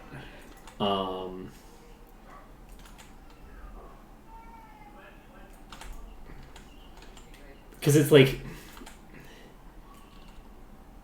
It has... I feel like in a more normal playthrough, it has like implications on like the build that aren't like that interesting. And in this, it feels like it might make it might make sense when we're getting to the point in the run where we're trying to, like, show off is not necessarily the right word, but, like, to actually, like, look at, okay, so this build that I created, how viable is it?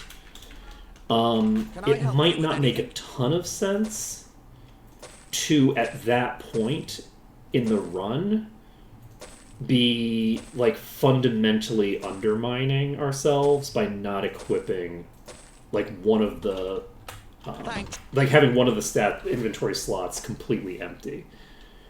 I don't know. I feel like I'm leaning toward allowing that when we get into the... Basically, once we're pushing the endless arena to the limits of what we can do, And we're going, okay, well, this is the stuff that we farmed. Ah, right, we have this cloak. So we have a cloak that gives death and eradication immunity that may be useful for somebody. You don't need it because you already have the ring. God, that ring looks beautiful. Oh, I love it. Unfortunately, I built this before, in the before times. So what stats do I want on you? This gives mind, body, and light resistance. Do I want to make... So this is... I didn't pull the trigger on this yet, right? I didn't pull the trigger on the plate because it's not the right type of plate. I didn't pull the trigger on this because it's not the right type of thinger. So...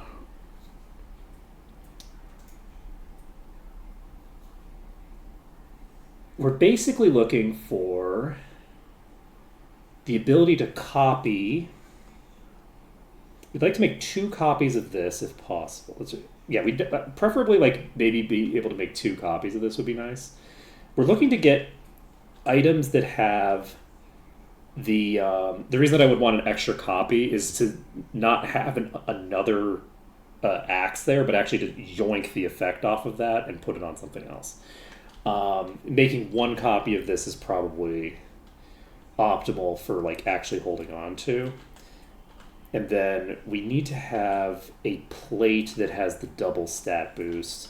At some point we would want to yoink this off of this and put it on a ring if we can.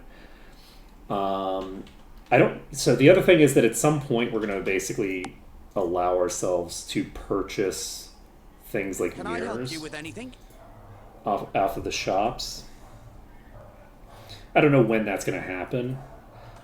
But Hi. like, How do are you you? sell that kind of stuff? I don't know. Probably not. I don't know when like mirrors are going to come into play. Can I help you with anything? But let's see here. I can sell this. We can't sell this immediately. Thanks. And we need to figure out how we're going to handle our thinger. I do think that it's fun to use the Scholar's Cap permanently. I think the Scholar's Cap is always going to be a component of our build. So I don't know if we're going to use the Scholar's Cap on Commonoton permanently. If we use the Scholar's Cap on Commonoton permanently, we might end up pumping our Ascension high enough that like Commonoton can go real crazy with the low-level spells. Like, that might be a fun way to handle that. Because, like, Commonoton has access to heal. And so if we got heal up to some amount, right, it might be kind of fun to just, like, pump the Ascension on this to some insane level where it's actually, like, relevant. Because right now, if we got our Ascension to 47... we'd have like 90 Ascension on this character. Which is probably enough to make it do some crazy shit. Let's actually level up. Let's level up and see how much we can make this do if we pump all of our stuff that we get from this level into Ascension. Let's do that quick. We have 13 minutes left. Let's pop over to Celeste and get it done.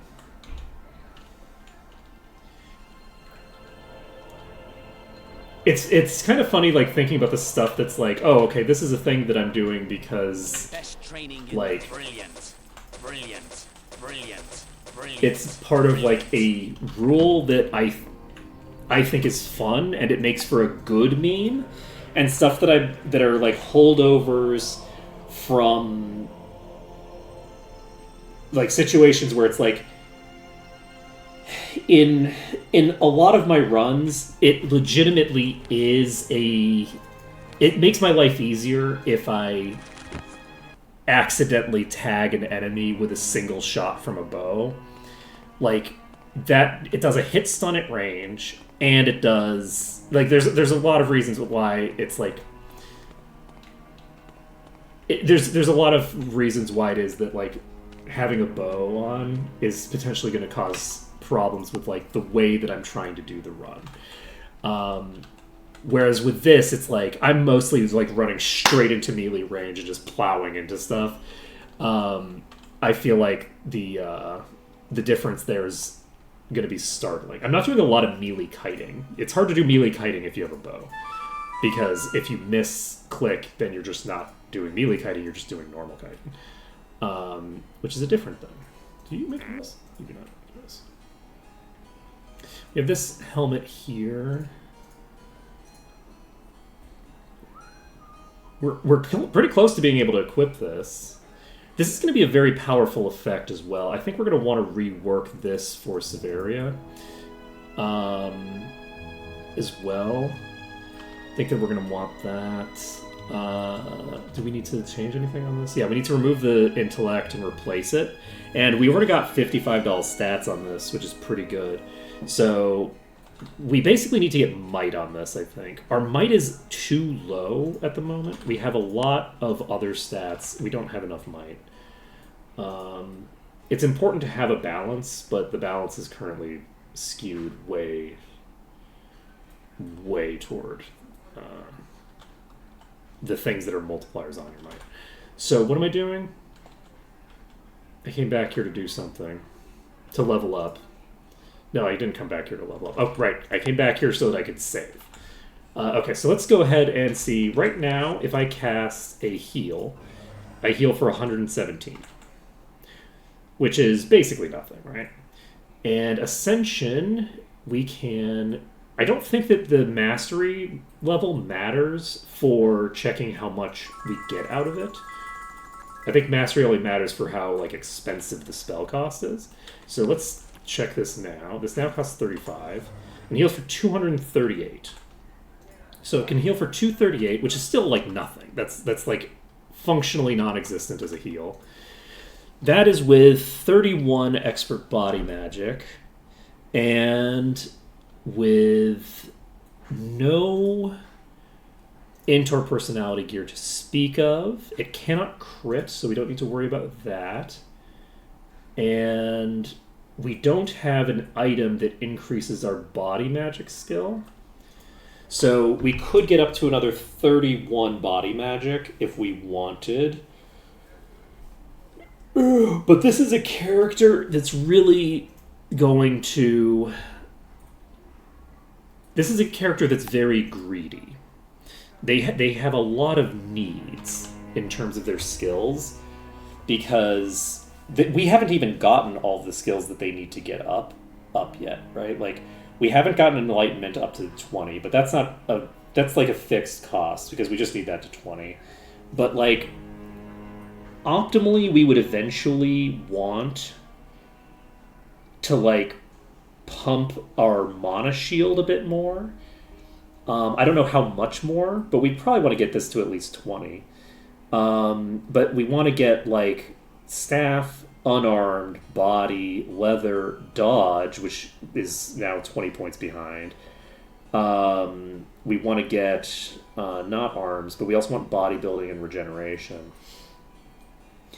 So adding Ascension to the list of skills that this character is going to be pumping might be a bit excessive.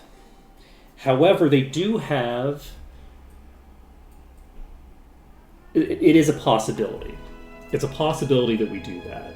I don't think that it's very likely, because it's just not that interesting. The other thing that we could do, if we wanted to build toward it, we could instead put the Scholar's Cap on Sortira, who probably can't even cast the Shared Life now. We can't. Okay, that didn't make the cost go up that much, actually. So if you cast a shared life right now, it's 1239. If you cast it without it, which you can eventually do. 1239. Wait, is shared life not an ascension spell? It is an ascension spell. 1239, regardless of whether I have the Scholar's Cap equipped?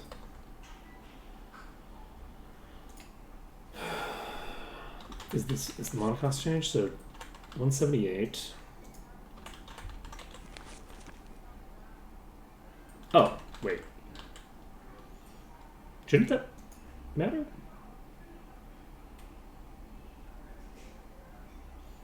We don't have a boost to it right now.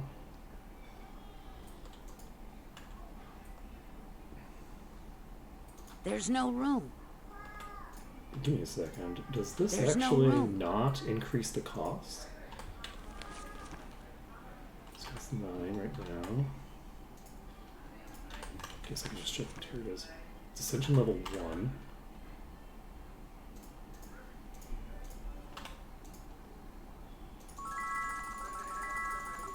So it should be Ascension level 2 now, question mark? It's Ascension level 2 right now. It costs 35.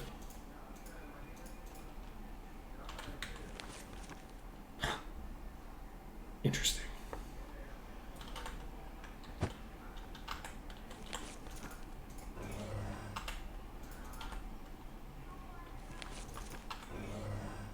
Huh.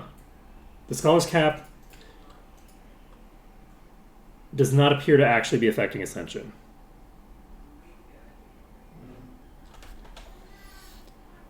I thought that it had at some point not been working, but that it now worked because, like, you can see the bonuses there, right? So the bonus values don't work. Huh.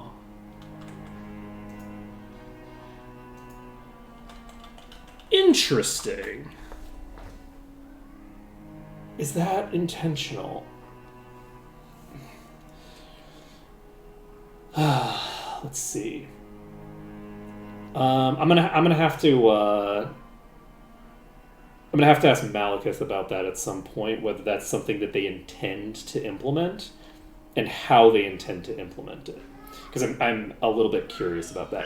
Because Ascension does two things, right? It increases the tier of the Ascension, and it also increases the value that you get at any tier, right? So, like, that's something that I didn't realize before. But, like, getting your Ascension level up to, like, a certain point is not, like, a static bonus. It's a bonus that's based off of your Ascension skill. So it's like, when you get up to, like, 2 and you get the ability for heal to scale off of it, if you keep pumping it up to 9, the heal will do more without costing more, right? So that's something that I didn't realize at the time. So I'll have to find out. I'm happy to use the Scholar's Cap even if the learning skill bonus doesn't work and, like, just doesn't do anything. I don't actually mind. I'm happy to keep using it because this is a meme that I like. This is a meme that that works, that I think is like, yes, this is funny. Giving a thing that reduces the endurance of my tank and does nothing else is very funny. I appreciate that. It also means that I have fewer helm slots to play with. It's just a good vibe, right? I enjoy that. I think that's fun, and I want to keep that up. But I do want to check because it'll influence the way that I decide to build some of my characters later. If basically, like, do I just leave the Scholar's Cap on Komanatin because Komanatin is the tank and honestly can afford it, or do I move it to someone else? And if I do leave it on Komanatin, do I try to lean into it and be like, okay, well, worst case scenario, Komanatin has the ability to throw out a really strong single target heal, because Commonaton's sitting on like 90 ascension, right? So we'll see, because I think that would be very fun. I think it would be kind of cool to be able to have like a build where it's like, okay, you know, this character can just like toss out a heal that's insane. We'll see if we end up doing that or not, but that's going to be something that I'll have to work like work with what the mechanics are intended to be, because it's possible that like the bonus is one that's like just it's not like thinger. Yeah, the max ascension level is that, but my understanding is that like when you increase the ascension skill, let's take a look, because I tested this before, I believe. So this is like 12 plus 2 per point of skill, right? So if we then go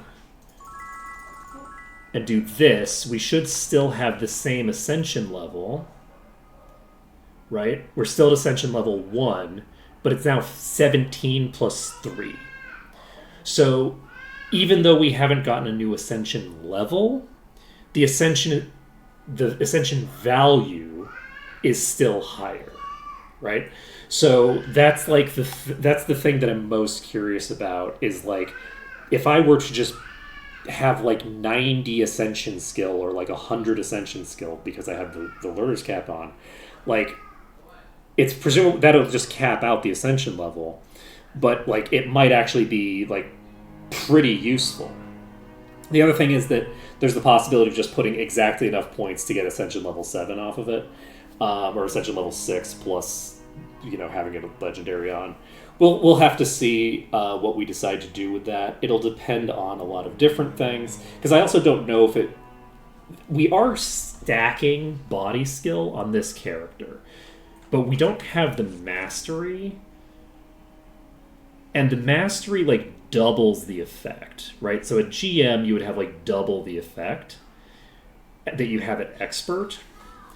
So it's possible that like you're just never going to get a particularly strong effect out of a low level heal that's at expert.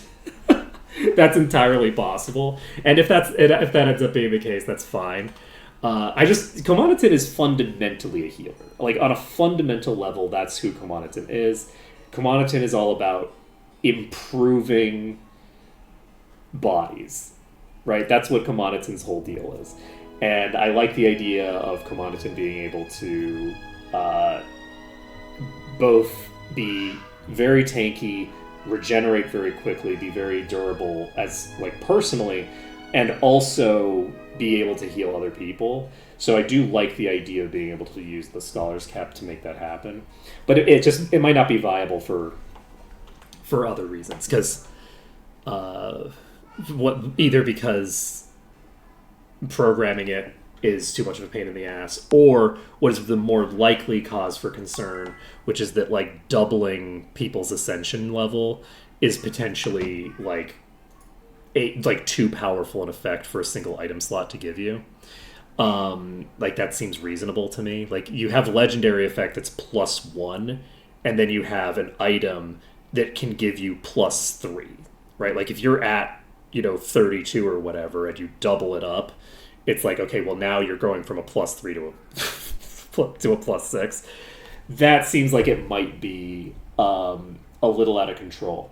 So it depends on like, again, I'm not commenting on the balance in the terms of like making like I think that it's too much. I'm saying like it might be too much, it might not be too much. I don't know. But anyway, that's going to be it for today. It's actually going to be it for this week. It's Friday. So next time we will be going to Eel-Infested Waters, and we will be continuing to try to make our builds make sense. I might do some build work at the beginning, but honestly, whatever I say here doesn't matter, because I am going to forget by Monday what the heck I'm doing and why I'm here and what's happening and what even I am. So that's going to be it for today. Thank you for watching. It has been an absolute pleasure to stream for you today. Sorry we've had kind of like a weird week where like we've been kind of like inconsistent with the timing and inconsistent with the streams. Sometimes shit happens, but next week we should be more on schedule, and we'll be on schedule until sometime in November when I leave the country again. But later.